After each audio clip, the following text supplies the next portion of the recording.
Hello students, welcome to the class. और आज हम स्टार्ट करने वाले हैं अपने कोर्स इंजीनियरिंग मटेरियल का लेक्चर 2, जिसमें मैं आपको बताने वाला हूं एटॉमिक बॉन्ड्स के बारे में और क्या क्या प्रॉपर्टीज होती हैं जो हमारे एटॉमिक बॉन्ड्स पर डिपेंड करती हैं। ठीक है, तो लेक्चर को स्टार्ट करने से पहले मैं आप सभी स्टूडेंट को बता दूं कि हमने प्रीवियस लेक्चर यानी कि इंजीनियरिंग मटेरियल्स के लेक्चर 1 में क्या क्या पढ़ा था। तो स्टूडेंट्स, हमने लेक्चर 1 में देखा था कि इंजीनियरिंग मटेरियल्स के बारे में जाना था और सबसे पहले हमने स्टार्टिंग करी थी कि इंजीनियरिंग मटेरियल्स की हमारी लाइफ में क्या इंपॉर्टेंस है। ठीक है, अगर ये मटेरियल्स हमारे पास नहीं होते, हमें मटेरियल्स की नॉलेज नहीं होती, तो हमारी लाइफ मटेरियल्स के बिना कैसी होती, ये दोनों कंपैरिजन करके मैंने आपको दिखाया था। फिर मैंने हिस्टोरिकल पर्सपेक्टिव बताया कि कैसे कैसे टाइम के साथ मटेरियल इवॉल्व हुए और हमें मटेरियल की नॉलेज होती चली गई और किस तरीके से ह्यूमन सिविलाइजेशन का नेम जो नाम रखा गया वो कैसे मटेरियल्स के ऊपर रखा गया, क्योंकि जब जो मटेरियल खोजा गया उस मटेरियल को आपके क्या किया, लोगों ने बहुत ज्यादा यूज किया और उसी मटेरियल के नेम पर क्या करा, उस सिविलाइजेशन का नाम रख दिया था। जैसे कि आपका स्टोन सिविलाइजेशन था, ठीक है, स्टोन एज हो गया, तो उस जमाने की सिविलाइजेशन को स्टोन एज दिया गया। फिर आपका कॉपर का पता चला उनको, तो उन्होंने क्या करा, कॉपर आपका कॉपर एज रख दिया। ठीक है, बाद में उन्होंने सोचा कि कॉपर तो अपना हमारा ये पर्पस पूरा नहीं कर पा रहा है, थोड़ा वीक है आपका, इसकी स्ट्रेंथ इतनी अच्छी नहीं है, क्यों ना इसमें किसी और मटेरियल की हम मिक्सिंग की जाए और इसकी स्ट्रेंथ को बढ़ाया जाए। उन्होंने अपना दिमाग चलाया। ठीक है, उन्होंने क्या करा, कोई और मटेरियल उसमें बना आपका मिलाया और आपका बना दिया ब्रॉन्ज, तो ब्रॉन्ज एज स्टार्ट हो गया। तो इसी तरीके से हमारा क्या हुआ, आयरन एज आया, स्टील एज आया। अब हमारा कौन सा चल रहा है, मैंने आपको बताया था प्रेजेंटली हम हैं आपके इलेक्ट्रॉनिक एज में और आपकी स्पेस एज में। तो ये सारी चीजें मैंने आपको बताई थी, उनकी इंपोर्टेंस बताया, मटेरियल्स का हिस्टोरिकल पर्सपेक्टिव बताया। ठीक है, क्या होती है मटेरियल साइंस ये बताया, इंजीनियरिंग मटेरियल्स क्या होते हैं ये बताया, डिफरेंट टाइप्स ऑफ क्लासिफिकेशंस आपको पढ़ाए थे इंजीनियरिंग मटेरियल्स के, कैसे कैसे हमने उनको क्लासिफाई किया है। ठीक है, ये सारी चीजें हमने लेक्चर 1 में देखी थी। तो जिन भी स्टूडेंट्स ने आपका लेक्चर 1 नहीं देखा है वो सबसे पहले जाकर क्या कीजिएगा, आप लेक्चर 1 देखिएगा, उसके बाद आप लेक्चर 2 देखिएगा, क्योंकि लेक्चर 1 जब आप देखोगे तो आपको पता चलेगा कि हाँ, हम ये सब्जेक्ट पढ़ना क्यों जरूरी है।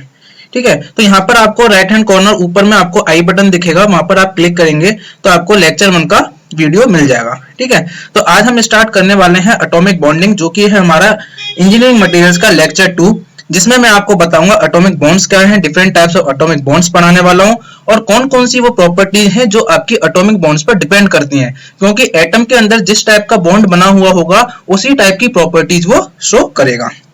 तो चलिए स्टूडेंट, स्टार्ट करते हैं आज का लेक्चर। ठीक है, मेरा नाम है शिवम गौतम और यहाँ पर मेरा आपका कॉन्टैक्ट इन्फॉर्मेशन दे रखा है। किसी भी स्टूडेंट को कोई डाउट होता है, कोई क्वेरी होती है, तो मैंने आपको पहले ही बताया है, आपको सबसे पहले क्या करना है, लेक्चर देखिए, कोई भी डाउट आता है तो आप सबसे पहले कमेंट में उसको लिखिए। आपके उस डाउट को मैं नेक्स्ट वीडियो में, जब भी नेक्स्ट लेक्चर लेकर आऊंगा, उसमें आपको क्लियर कर दूंगा। और कुछ आपको पूछना है या और कोई क्वेरी है तो आप मुझे पर्सनली मेल कर सकते हैं, मैं आपको उसकी क्वेरी को सॉल्व कर दूंगा। ठीक है, आगे चलते हैं स्टूडेंट, लेक्चर को आगे ले चलते हैं। तो जैसा कि मैंने आप सभी स्टूडेंट्स को बताया था कि यूनिट 1 हमारा जो पूरा कोर्स है वो हमारा 5 यूनिट में डिवाइड किया गया है, जिसमें हम unit 1, unit 2, unit 3, unit 4 and unit 5। तो आज हम स्टार्ट करने वाले हैं यूनिट 1 का एक टॉपिक जिसका नाम है एटॉमिक बॉन्ड। क्या था यूनिट 1? यूनिट 1 में हम पढ़ने वाले थे एटॉमिक बॉन्ड्स के बारे में and crystalline nature of solids, और एक और इसमें पार्ट था जो था आपका इम्परफेक्शंस इन सॉलिड्स। ठीक है, वो मैंने यहाँ पर नहीं लिखा है लेकिन हम उसको भी देखेंगे। ठीक है, तो 2 पार्ट में से कवर करेंगे यूनिट 1 को। पहले हम एटॉमिक बॉन्ड और क्रिस्टलाइन नेचर के बारे में पढ़ेंगे और दूसरे पार्ट में हम क्या पढ़ेंगे, इम्परफेक्शंस के बारे में डिटेल में समझेंगे। ठीक है, तो आज हम स्टार्ट करने वाले हैं एटॉमिक बॉन्डिंग को और उनकी प्रॉपर्टी को। क्या क्या प्रॉपर्टी है मटेरियल की, जो प्रॉपर्टीज हैं एटॉमिक बॉन्ड्स पर कैसे कैसे डिपेंड कर रही हैं। अगर मेरा आयनिक बॉन्ड है तो मटेरियल क्या प्रॉपर्टी शो करेगा, अगर मेरा मटेरियल कोवेलेंट बॉन्ड बना रहा है तो वो कैसी प्रॉपर्टी शो करेगा, अगर मेरा मटेरियल हाइड्रोजन बॉन्ड बना रहा है, वैन डर वाल्स आपका बॉन्ड बना रहा है, ठीक है, तो कोई भी आपका यानी प्राइमरी बोल लीजिए या सेकेंडरी, कोई भी आपकी बॉन्डिंग बना रहा है तो वो मटेरियल कैसी प्रॉपर्टी शो करेगा, आज हम जानेंगे इस लेक्चर में। तो चलिए आगे चलते हैं। सबसे पहले बात वही आती है, मैंने आपको बताया था सबसे पहले कि हम कोई भी चीज पढ़ रहे हैं तो हमें ये पता होना चाहिए कि हम वो चीज पढ़ क्यों रहे हैं, क्योंकि जब हमें ये पता चल जाता है कि हम वो चीज पढ़ क्यों रहे हैं तो हमें उस चीज को पढ़ने में इंटरेस्ट आने लगता है। तो ऐसा ही आप सभी स्टूडेंट्स के माइंड में आ रहा होगा कि सर हम इंजीनियरिंग मटेरियल्स पढ़ रहे हैं तो इसमें एटॉमिक बॉन्ड की क्या जरूरत है, एटॉमिक बॉन्ड तो हमने पहले भी पढ़ा हुआ है। बिल्कुल ठीक बात है, आप सभी स्टूडेंट्स ने एटॉमिक बॉन्ड, ठीक है, 11th और 12th क्लास में आप सभी स्टूडेंट्स ने ये पढ़ा हुआ है। ठीक है, वही मैं आपको थोड़ा सा पढ़ाऊंगा और थोड़ा सा आपको क्या बताऊंगा, उसमें प्रॉपर्टीज ऐड कर दूंगा, तो हम इसको पढ़ेंगे। ऐसा नहीं आप लोगों ने पढ़ा हुआ है तो मैं नहीं पढ़ाऊंगा, मैं आपको स्टार्टिंग से लेकर चलूंगा। और आपका इंजीनियरिंग मटेरियल्स का जो बेस होता है, पहले हम उसे आपका क्या करेंगे, स्ट्रॉन्ग करेंगे, और फिर हम धीरे धीरे क्या करेंगे, अच्छे अच्छे टॉपिक्स और जो आपके अच्छे अच्छे कॉन्सेप्ट्स हैं उनको पढ़ेंगे। क्योंकि जब आपका बेस आपका स्ट्रॉन्ग हो जाएगा तो आप जो टफ टॉपिक्स हैं उनको समझ पाओगे काफी अच्छे तरीके से। ठीक है, तो सभी स्टूडेंट को समझ में आ गया होगा कि एटॉमिक बॉन्डिंग आपने पढ़ा है, लेकिन मैं आपको पढ़ाऊंगा कि इंजीनियरिंग मटेरियल्स में एटॉमिक बॉन्डिंग की क्या आवश्यकता है, क्यों जरूरी है एटॉमिक बॉन्ड पढ़ना। तो चलिए स्टार्ट करते हैं। तो जैसा कि आप सभी स्टूडेंट को मैंने प्रीवियस लेक्चर में बताया था, जब मैंने आपको मटेरियल साइंस की डेफिनेशन बताई थी, तो वहां पर एक दो क्वेश्चंस आए थे कि why materials behave like what they do. ठीक है, जैसा मटेरियल बिहेव करते हैं ऐसा वो बिहेव क्यों करते हैं। ठीक है, और अलग अलग मटेरियल आपकी अलग अलग प्रॉपर्टीज क्यों दिखाता है, ये दो क्वेश्चंस मैंने आपको बताए थे। ठीक है, फिर नेक्स्ट पॉइंट पे ही मैंने आपको बताया था, इन दोनों चीजों को समझने के लिए हमने किसका सहारा लिया था, हमने एटॉमिक स्ट्रक्चर का सहारा लिया, एटॉमिक लेवल पर गए हम। ठीक है, तो आज भी हम क्या करेंगे, इन दोनों क्वेश्चंस को अगर हमें समझना है तो हमें मटेरियल के अंदर एटॉमिक लेवल तक जाना पड़ेगा और उन चीजों को समझना पड़ेगा। ठीक है, तो जैसा कि आप सभी स्टूडेंट यहां देख सकते हैं,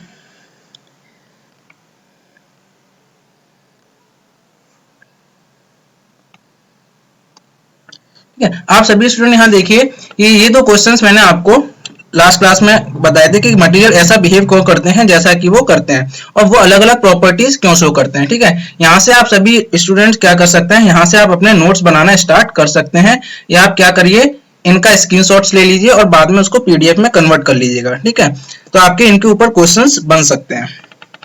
तो सबसे पहले जान लेते हैं कि इंजीनियरिंग मटेरियल्स में एटॉमिक बॉन्ड पढ़ना क्यों जरूरी है। ठीक है, ये दो क्वेश्चंस का आंसर में किससे मिलेगा, जब हम एटॉमिक लेवल पर जाएंगे। ठीक है, तो क्या होता है, हमारे पास दो इश्यूज आते हैं जब हम इसकी बात करते हैं। तो हमारे पास एक आता है कि what made the atoms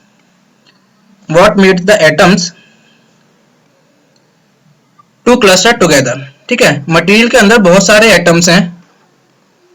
atoms हैं, ऐसी कौन सी चीज है जो इन एटम्स को आपस में बांधे रखी हुई है। ठीक है, ऐसी कौन सी चीज है जो इन एटम्स को आपस में बांधे हुए है। और दूसरी बात यह है कि ये जो एटम्स होते हैं ये किस तरीके से अरेंज है हमारे मटेरियल के अंदर। ठीक है, उनका अरेंजमेंट क्या है, रेगुलरली अरेंज्ड हैं या फिर आपके रैंडमली अरेंज्ड हैं, किस तरीके से अरेंज्ड हैं एटम, वो आपका डिपेंड करता है।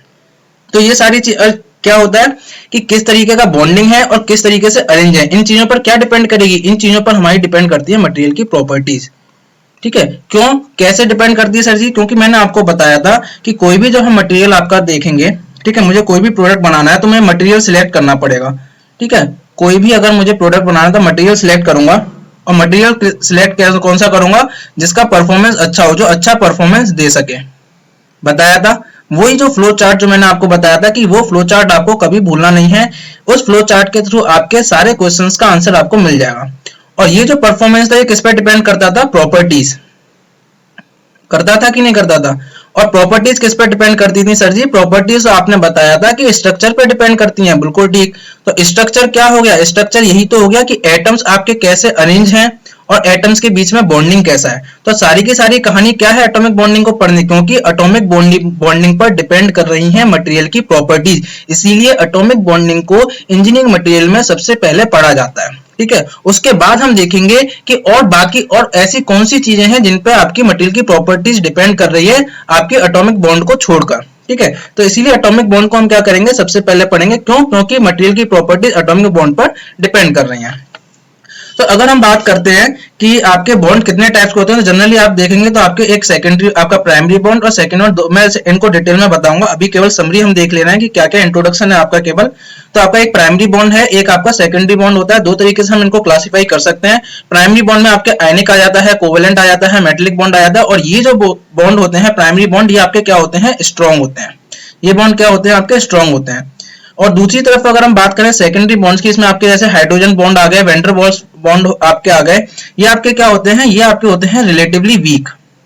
यानी आपके रिलेटिवली वीक का मतलब है as comparison to primary bond. अगर मैं प्राइमरी बॉन्ड और सेकेंडरी बॉन्ड में कंपेरिजन करूं तो आपके सेकेंडरी बॉन्ड क्या होंगे, थोड़े से आपके कमजोर होते हैं, वीक होते हैं, इसीलिए इनको क्या बोला जाता है, सेकेंडरी बॉन्ड। तो शॉर्ट में आपको क्या समझ लेना है कि बॉन्ड आपके दो टाइप के हैं, primary bond and secondary bond. मैंने आप सभी स्टूडेंट को पहले बताया, यहाँ से आप अपना नोट्स मेकिंग स्टार्ट कर दीजिएगा, ठीक है, यहाँ से आप अपना नोट्स मेकिंग स्टार्ट कर दीजिएगा, क्योंकि यहाँ से आपके क्वेश्चंस बनते हैं एग्जाम्स में। ठीक है, अब जैसे कि एग्जांपल दे रहा है आपका मेटल्स हुए, आपके सिरामिक्स हुए, जनरली आपके किससे इनके जो एटम्स होते हैं आपस में किस तरीके से बाउंड होते हैं, या आपके प्राइमरी बॉन्ड, ठीक है, किसकी वजह से आपके इनमें जनरली क्या देखा जाता है, प्राइमरी बॉन्ड देखा जाता है। And ionic covalent bond in the ceramics, ठीक है, सिरामिक्स में देखा जाएगा आपका आयनिक बॉन्ड कोवलेंट। तो जनरली आपको बता दिया कि कौन सा बॉन्ड आपका कहां देखा जा रहा है। अब देखिए प्राइमरी बॉन्ड आपका, ऐसा हमने अभी बताया कि प्राइमरी बॉन्ड आपके स्ट्रॉन्ग होते हैं as compare to secondary bond. तो आप लोग सोचेंगे क्या सर जी, अगर सेकेंडरी बॉन्ड वीक है तो क्या इनकी कोई इंपोर्टेंस नहीं है? नहीं, ऐसा नहीं है। सेकेंडरी बॉन्ड की अपनी जगह खुद की इंपोर्टेंस है और प्राइमरी बॉन्ड अपनी जगह अपनी इंपोर्टेंस रखते हैं, ठीक है। ऐसा नहीं है कि सेकेंडरी बॉन्ड आपके वीक है तो इनकी इंपोर्टेंस खत्म हो गई, ये भी आपके काफी ज्यादा इंपोर्टेंट होते हैं, इनकी भी अपनी एक इंपोर्टेंस है। कहां पर, जैसे कि अगर आप यहाँ देखेंगे तो सेकेंडरी बॉन्ड जो होते हैं they provide the link between the polymer molecule. जब हम पॉलीथीन की बात करते हैं, जैसे आपका एग्जांपल दे रखा है पॉलीथीन, पॉलीथीन में जो पॉलीमर मॉलिक्यूल्स होते हैं उनके बीच में आपका सेकेंडरी बॉन्ड होता है। मान लीजिए एक मॉलिक्यूल ये है आपका, ठीक है, एक मॉलिक्यूल आपका ये है, पॉलीथीन का एक मॉलिक्यूल आपका ये, इनके बीच में जो बॉन्डिंग होगी वो सेकेंडरी बॉन्ड के थ्रू आपस में ये मॉलिक्यूल्स क्या होते हैं, आपस में जुड़े हुए होते हैं, ठीक है।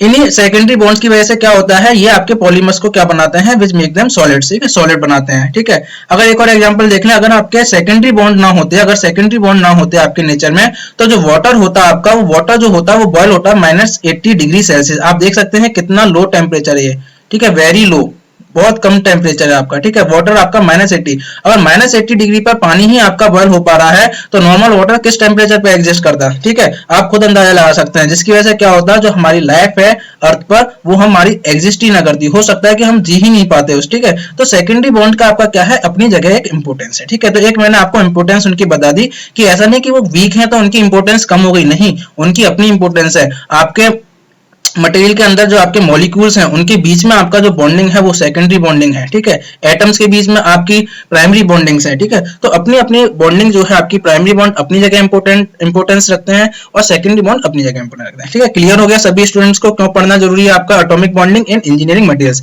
अगर मैं बात करूं इन समरी, अगर मैं शॉर्ट में आपको कोई पूछे तो कि एटॉमिक बॉन्डिंग पढ़ना क्यों जरूरी है इंजीनियरिंग मटेरियल्स में, तो आप उसको ये जवाब दे सकते हैं, क्यों, क्योंकि some of the important properties of the solid materials, किसी भी आपकी सॉलिड मटेरियल की बात करूं, जो आपकी प्रॉपर्टीज होती हैं वो आपकी डिपेंड करती हैं ज्योमेट्रिकल एटॉमिक अरेंजमेंट, ठीक है। हम देखेंगे, मैंने बताया था कि अरेंजमेंट कैसा है आपका, एटम्स का अरेंजमेंट कैसा है, और वो जो एटम्स हैं आपस में किस तरीके से आपके जुड़े हुए हैं, कौन सी बॉन्डिंग है उनके बीच में, उस पर भी डिपेंड करती है। And also the interaction that, देखो लिखा हुआ है आपका, और किस पर डिपेंड करती है, ज्योमेट्रिकल अरेंजमेंट पर तो डिपेंड करेगी ही करेगी, साथ में आपका interaction that exist among the constituent atoms और द मॉलिक्यूल्स, और उन एटम्स और मॉलिक्यूल्स के बीच में क्या इंटरेक्शन है, कौन सा आपका फोर्स लग रहा है, प्राइमरी है या सेकेंडरी है, उस पर भी आपकी क्या करती है, प्रॉपर्टीज डिपेंड करती है। इसीलिए क्या हो जाता है, इसीलिए एटॉमिक बॉन्डिंग पढ़ना जरूरी हो जाता है, ये इंपॉर्टेंट होता है पढ़ना आपका इंजीनियरिंग मटेरियल्स में, ठीक है। तो आपको इंपॉर्टेंस समझ में आ गया होगा कि आपको एटॉमिक बॉन्डिंग क्यों पढ़ना है इंजीनियरिंग मटेरियल्स में। इसीलिए सबसे पहले हम कहां से स्टार्ट कर रहे हैं, एटॉमिक बॉन्डिंग से स्टार्ट कर रहे हैं, ठीक है, क्योंकि ये आपका क्या बनेगा, बेस बनेगा। जब आपको पता चल जाएगा कि बॉन्ड के बेसिस पर ये प्रॉपर्टी है, उसके बाद हम एक एक करके चीजें उठाएंगे और देखेंगे कि बॉन्ड के अलावा और अरेंजमेंट के अलावा ऐसी कौन सी चीजें हैं जिन पर आपकी मटेरियल की प्रॉपर्टीज क्या करती हैं, डिपेंड करती हैं। क्या सभी स्टूडेंट को यहाँ तक समझ में आ गया, क्या सभी स्टूडेंट को क्लियर हो गया? अभी ज्यादा हमने कुछ आपको बताया नहीं, केवल आपको बताया है कि एटॉमिक बॉन्डिंग पढ़ना क्यों जरूरी है इंजीनियरिंग मटेरियल्स में, ठीक है। यहां तक मैं उम्मीद करता हूं आप सभी स्टूडेंट्स को अच्छे से समझ में आया होगा। ठीक है सर जी, हमको समझ में आ गया। अब हम आगे चलते हैं, चलिए आगे चलते हैं। तो कुछ फंडामेंटल कॉन्सेप्ट हैं, छोटी छोटी जो डेफिनेशन है या छोटे छोटे जो आपके टर्म्स होते हैं उनका मतलब आपको पता होना चाहिए। टर्म्स कहें या हम कहें डेफिनेशन कहें, उनका मतलब आपको पता होना चाहिए, इसलिए यहाँ पर मैंने आपको लिख दिए हैं और ये आपको पता भी होंगे और आपने पहले पढ़े भी होंगे, ठीक है। लेकिन मैंने आपको बताया कि हम स्टार्टिंग से चलेंगे और धीरे धीरे करके अपर लेवल तक जाएंगे, तो आपको मैं ये सारी चीजें बताऊंगा, ठीक है। तो जल्दी जल्दी इनको देख लेते हैं जिससे कि आपको समझ में आए। ऑलरेडी आपको पता है लेकिन एक बार इन पर नजर जरूर डाल लेते हैं। तो सबसे पहले क्या है, एलिमेंट। तो एलिमेंट की केवल डेफिनेशन देख लीजिए क्या है, a substance which can not be decompose into other substance, वो सब्सटेंस जो कि किसी और आपके सब्सटेंस में डिकम्पोज नहीं किया जा सके। मान लीजिए कोई सब्सटेंस है, इसको मैं और छोटी यूनिट में मान लीजिए तोड़ लिया, अब मैं इनको आपका नहीं डिकम्पोज कर पाऊंगा, तो ये आपका क्या हो जाता है, एलिमेंट हो जाता है। ठीक है, तो हम वो सब्सटेंस आपका जिसको हम और अदर सब्सटेंस में डिकम्पोज ना कर पाए, तो वो आपका क्या बनता है, वो आपका बनता है सर जी एलिमेंट। सिंपल सी डेफिनेशन है। ठीक है, एटम्स क्या होता है, एटम्स आपका एलिमेंट का क्या है, ये मैंने आपको यहाँ एलिमेंट दिखाया, अगर मैं इसे जूम कर दूं यहाँ पर, ये एलिमेंट है आपका। ठीक है, ये आपका एलिमेंट है, मैंने इसको जूम कर दिया यहाँ पर। ठीक है, ये मैंने जूम कर दिया, तो इसके अंदर आपको क्या देखेंगे, एलिमेंट के अंदर आपको देखते हैं छोटे छोटे एटम्स। ठीक है, एलिमेंट के अंदर क्या देखेंगे आपको, छोटे छोटे एटम्स। तो ये एटम्स क्या होते हैं, वो आपके स्मॉलर पार्टिकल्स हैं, छोटे छोटे पार्टिकल हैं सर जी ये एलिमेंट के, जो कि आपकी किसी भी केमिकल रिएक्शन में क्या करते हैं, पार्ट लेते हैं। तो आपके क्या है, ये स्मॉलर पार्टिकल्स हैं एलिमेंट के, जो कि क्या करते हैं, takes part in chemical reaction, उनको हम क्या बोलते हैं, एटम। ठीक है, छोटी छोटी डेफिनेशन में आपको ऑलरेडी ये चीजें पता है। ठीक है, लेकिन एक बार हम जरूर देखेंगे। अब आप सभी स्टूडेंट को पता होगा कि एटम क्या होता है। एटम आपका क्या होता है, एक आपका एटम अगर हम बनाए पूरा, तो एटम के अंदर एक होता है न्यूक्लियस। ठीक है, एटम के अंदर एक क्या होता है, न्यूक्लियस, आप सभी स्टूडेंट को पता होगा।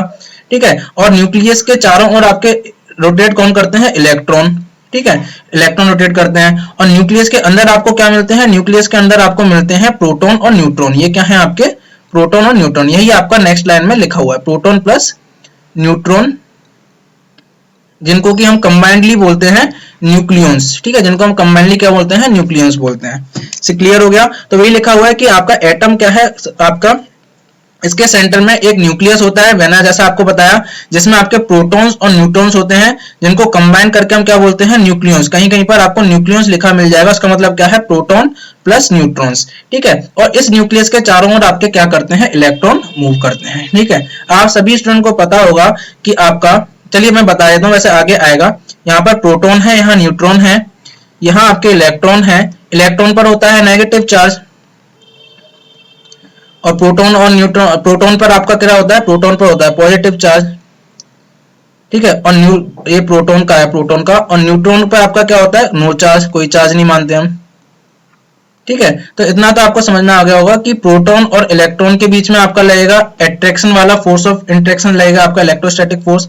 ठीक है, और प्रोटॉन आपस में रिपल भी तो कर रहे होंगे, प्रोटॉन और प्रोटॉन आपस में रिपल भी कर रहे होंगे। तो आपके माइंड में जरूर आ रहा होगा कि प्रोटॉन और प्रोटॉन आपस में रिपल कर रहे होंगे, तो ऐसा कौन सा फोर्स है जो प्रोटॉन और प्रोटॉन को बांधे हुए रखा है सर जी, ये भी तो बता दीजिए। तो ऐसा कौन सा फोर्स है जो आपका प्रोटॉन और प्रोटॉन हो, जबकि इनके बीच में रिपल्सन होना चाहिए, और रिपल्सन नहीं हो रहा है। यहाँ पर देख लीजिए, आपका प्रोटॉन और प्रोटॉन के बीच में रिपल्सन ना हो रखकर ये दूर नहीं भाग रहे, तब भी आपके आपस में बैठे हुए हैं, एक साथ बैठे हुए हैं। ऐसा कौन सा फोर्स है, तो वो फोर्स स्टूडेंट्स कौन सा होता है, न्यूक्लियर फोर्स होता है। ठीक है, न्यूक्लियर फोर्स, वो फोर्स कौन सा होता है, वो फोर्स होता है न्यूक्लियर फोर्स। इसका मतलब क्या हुआ सर जी, इसका मतलब तो ये हो गया कि जो न्यूक्लियर फोर्स होता है, जो न्यूक्लियर फोर्स होता है, वो आपका स्ट्रांग होता है इलेक्ट्रोस्टैटिक फोर्स से। बिल्कुल ठीक का स्टूडेंट, आपका न्यूक्लियर फोर्स आपका क्या होता है, इलेक्ट्रोस्टैटिक फोर्स से क्या होता है, स्ट्रांग होता है। तो थोड़ा सा आइडिया मैंने आपको किसका दे दिया, एटम का यहाँ पर बता दिया। वैसे आप सभी स्टूडेंट को पता है, लेकिन मेरी जिम्मेदारी थी, मेरी आपकी ड्यूटी थी आपको ये बताना। ठीक है, अब चलिए बात कर लेते हैं कि एटम की डिस्कवरी वगैरह कैसे हुई, कैसे आपकी इसकी क्या कहानी थी, थोड़ी सी जी, ज्यादा नहीं, थोड़ा सा देखेंगे। ठीक है, तो आपके साइंटिस्ट कह लीजिए, आपके कोई भी आप बोल लीजिए इनको, डेमोक्रिटस। ठीक है, ये आपके रहे थे 2400 साल पहले ना, आज से अगर हम 2400 साल पहले की बात करें, ठीक है, जो कि आपका 4th सेंचुरी अगर हम बीसी की बात करें, तो इन्होंने सबसे पहले एटम, ये क्या थे आपके फिलोसफर। ठीक है, फिलोसफर बोल दीजिए, साइंटिस्ट बोल दीजिए, कोई भी कुछ भी बोल दीजिए। ठीक है, तो क्या थे, आपके ग्रीक फिलोसफर थे डेमोक्रिटस। ठीक है, इन्होंने अपनी सर्च स्टार्ट करी थी मैटर को लेकर। ठीक है, जो आपका मैटर है, मैटर को लेकर उसको आपका उसका डिस्क्राइब करना चाहते थे, उसको स्टडी करना चाहते थे। तब इनको किसके बारे में पता चला, तब इनको पता चला, जब उन्होंने स्टडी करी, तो तब इनको एटम के बारे में पता चला, और इन्होंने सबसे पहले इसको जो नाम दिया था, वो आपको नाम दिया था एटमोस। ठीक है, एटम्स को इन्होंने क्या नाम दिया था, एटमोस नाम दिया था। तो सिंपल सा आपको क्या याद रखना है, कभी कभी क्विज में पूछ लेता है कि सबसे पहले आपका एटम किसने, इसके एग्जिस्टेंस का किसने बताया था, आपका डेमोक्रिटस ने बताया था, और क्या नाम रखा था, आपका एटमोस नाम रखा था। ठीक है, जिसका मतलब क्या होता है, नॉट टू बी कट और इंडिविजुअल, जिसे और हम छोटी यूनिट में नहीं काट सकते हैं, और छोटी यूनिट में उसे हम नहीं आपका तोड़ सकते हैं, वो क्या है, आपकी एटम है। वही उन्होंने उसको नाम क्या दिया था, एटमोस नाम दिया था। ठीक है, तो सिंपल सा आपको मैंने इसके बारे में बता दिया, किसने इसके बारे में खोज किया था, किसने सबसे पहले इसको नाम दिया था। ठीक है, तो बात कर लेते हैं सर जी एटॉमिक स्ट्रक्चर की। एटम बता दिया मैंने आपको, ठीक है, एटम बता दिया, एटम के अंदर की कहानी बता दी। वो एटम के अंदर की जो मैंने आपको कहानी बताई थी ना, उसी क्या बोलते हैं, एटॉमिक स्ट्रक्चर, कि एटम का स्ट्रक्चर कैसा है। जो भी मैंने आपको पीछे वाली स्लाइड में बताया था कि एटम के अंदर आपका एक न्यूक्लियस होता है, बाहर इलेक्ट्रॉन होते हैं, ठीक है, वही क्या है आपका एटॉमिक स्ट्रक्चर है, ठीक है, वही मैंने यहाँ पर लिख रखा है, ठीक है। तो यहाँ पे पढ़ सकते हैं सभी स्टूडेंट कि एटम में आपका क्या होता है, एक पॉजिटिवली चार्ज आपका न्यूक्लियस होता है, ठीक है। न्यूक्लियस के अंदर मैंने आपको बताया था क्या होते हैं, प्रोटॉन प्लस न्यूट्रॉन। न्यूट्रॉन पर आपका कोई चार्ज नहीं, प्रोटॉन पर आपका पॉजिटिव चार्ज, ठीक है। और इलेक्ट्रॉन पर आपका क्या होता है, इलेक्ट्रॉन पर आपका होता है नेगेटिव चार्ज होता है, इलेक्ट्रॉन पर क्या होता है, नेगेटिव चार्ज होता है। तो एटम में क्या होता है, एटम के सेंटर पे आपका क्या होता है, न्यूक्लियस होता है, और उसमें आपके प्रोटॉन और न्यूट्रॉन्स रहते हैं न्यूक्लियस के अंदर। और इस न्यूक्लियस के चारों ओर कौन रिवॉल्व करता है, इलेक्ट्रॉन, जिस पर होता है नेगेटिव चार्ज। यहाँ आप साइड में इमेज देख सकते हैं, स्ट्रक्चर ऑफ एटम यहाँ लगा रखा है आपका। यहाँ साइड में इमेज में देखिए, बीच में आपको देखिए न्यूक्लियस दिख रहा है, ये जो आपका बना हुआ है ये है आपका न्यूक्लियस, ठीक है। इसमें क्या है आपके, आप कह सकते हो कि जो आपके ब्लू वाले हैं, ये जो आपके ब्लू वाले मान लीजिए प्रोटॉन है, और ये जो ग्रीन वाले हैं ये आपके क्या है, न्यूट्रॉन्स हैं, ठीक है। और ये जो आपके येलो येलो आपके जो रिवॉल्व कर रहे हैं ये क्या है, आपके इलेक्ट्रॉन्स हैं, ठीक है। तो आप देख सकते हैं किस तरीके का एटम का अरेंजमेंट होता है, ठीक है। तो हम यहाँ पर इलिप्टिकल ऑर्बिट क्यों बना रखी है, हमने सर्कुलर पर, हम जब बनाते हैं तो सर्कुलर बनाते हैं, ठीक है। वो चीज मैं आपको अभी यहाँ नहीं बताऊंगा, क्योंकि हमें इंजीनियरिंग मटेरियल्स पढ़ना है, ठीक है, हमें इंजीनियरिंग मटेरियल्स पढ़ना है, इसलिए हम क्या कर रहे हैं, बेसिक बेसिक चीजें देख रहे हैं, ठीक है। बेसिक टर्म्स एंड आपकी डेफिनेशंस को देखेंगे, बेसिक फंडामेंटल जो कॉन्सेप्ट उनको बताएंगे, ठीक है। अगर किसी को डाउट आता है तो मुझसे कमेंट बॉक्स में पूछ लीजिएगा। नीचे वाले में भी आप देख सकते हैं, यहाँ पर आपका न्यूक्लियस है और आपके चारों ओर इलेक्ट्रॉन कैसे आपके रिवॉल्व कर रहे हैं, ठीक है, न्यूक्लियस के चारों ओर, ठीक है। अगर बात करते हैं कि सर जी इसका साइज कितना होता है, अगर इसके साइज बता दीजिए, इसका साइज कितना होता है। अभी इसके साइज को हम आपको फील करा देंगे, ठीक है। एटम का साइज और न्यूक्लियस का साइज कितना होता है इसको हम फील करा देंगे। पहले इनकी हम न्यूमेरिकल वैल्यूज की बात कर लेते हैं। तो एटम का जो रेडियस होता है, एटम का जो रेडियस होता है वो 10 टू द पावर -10 मीटर, ठीक है। और रेडियस ऑफ द न्यूक्लियस का जो आप रेडियस देखोगे वो आप क्या देखोगे, 10 टू द पावर -15 मीटर। इसका मतलब क्या हुआ कि जो एटम का साइज है, वो एटम का साइज अगर मैं बात करूं, एटम का साइज जो हो 10 टू द पावर 5 टाइम्स है आपके न्यूक्लियस के साइज से। एक बार बस फील कर लो, ठीक है। एटम का साइज क्या है, 10 to the power 5 times. 10 to the power 5 times क्या हो गया, 1 लाख टाइम्स बड़ा। यानी कि मतलब क्या हो गया सर जी, कि न्यूक्लियस न्यूक्लियस मेरा ये छोटा सा है, इससे 1 लाख गुना बड़ा मेरा क्या होगा, एटम का साइज होगा। अगर इसे और अच्छे से फील करना है तो आप ऐसे समझ सकते हैं कि अभी आप जिस भी रूम में बैठे हुए हैं, अभी आप जिस भी रूम में बैठे हुए हैं, ठीक है, उस रूम के सेंटर पर, उस रूम के सेंटर पर मान लीजिए ये आपका रूम है, उस रूम के सेंटर पर, ये मान लीजिए आपका रूम है, उस रूम के सेंटर पर आपने क्या करा है, एक पिन, आपने पिन देखी होगी, सेफ्टी पिन ले लीजिए, उसकी जो टिप है वो मान लीजिए, उसकी जो टिप है वो आपकी न्यूक्लियस है, उसकी जो टिप है वो न्यूक्लियस है, और पूरा रूम आपका क्या है, एटम है। अब फील हुआ सभी स्टूडेंट को, एटम का साइज अब फील हुआ और न्यूक्लियस का साइज अब फील हुआ कि हाँ कितना। एक कंपैरिजन करके बताया मैंने, कि ये नहीं कि एक्चुअली में ही ऐसा होगा, मैंने कंपैरिजन बताया कि आप जिस भी अभी रूम में बैठे हैं वहां पर एक उसके सेंटर में पिन रखिए, और पिन की जो टिप है वो आपका न्यूक्लियस का साइज डिटरमाइन आपका बताएगी लगभग, और जो रूम का जो साइज है वो आपका एटम का साइज होगा। ये आप सभी स्टूडेंट को फील हो गया होगा कि हाँ एटम और न्यूक्लियस के साइज में कितना डिफरेंस है। अभी हम इसको आपको और अच्छे से समझा देंगे, ठीक है। चलिए आगे चलते हैं।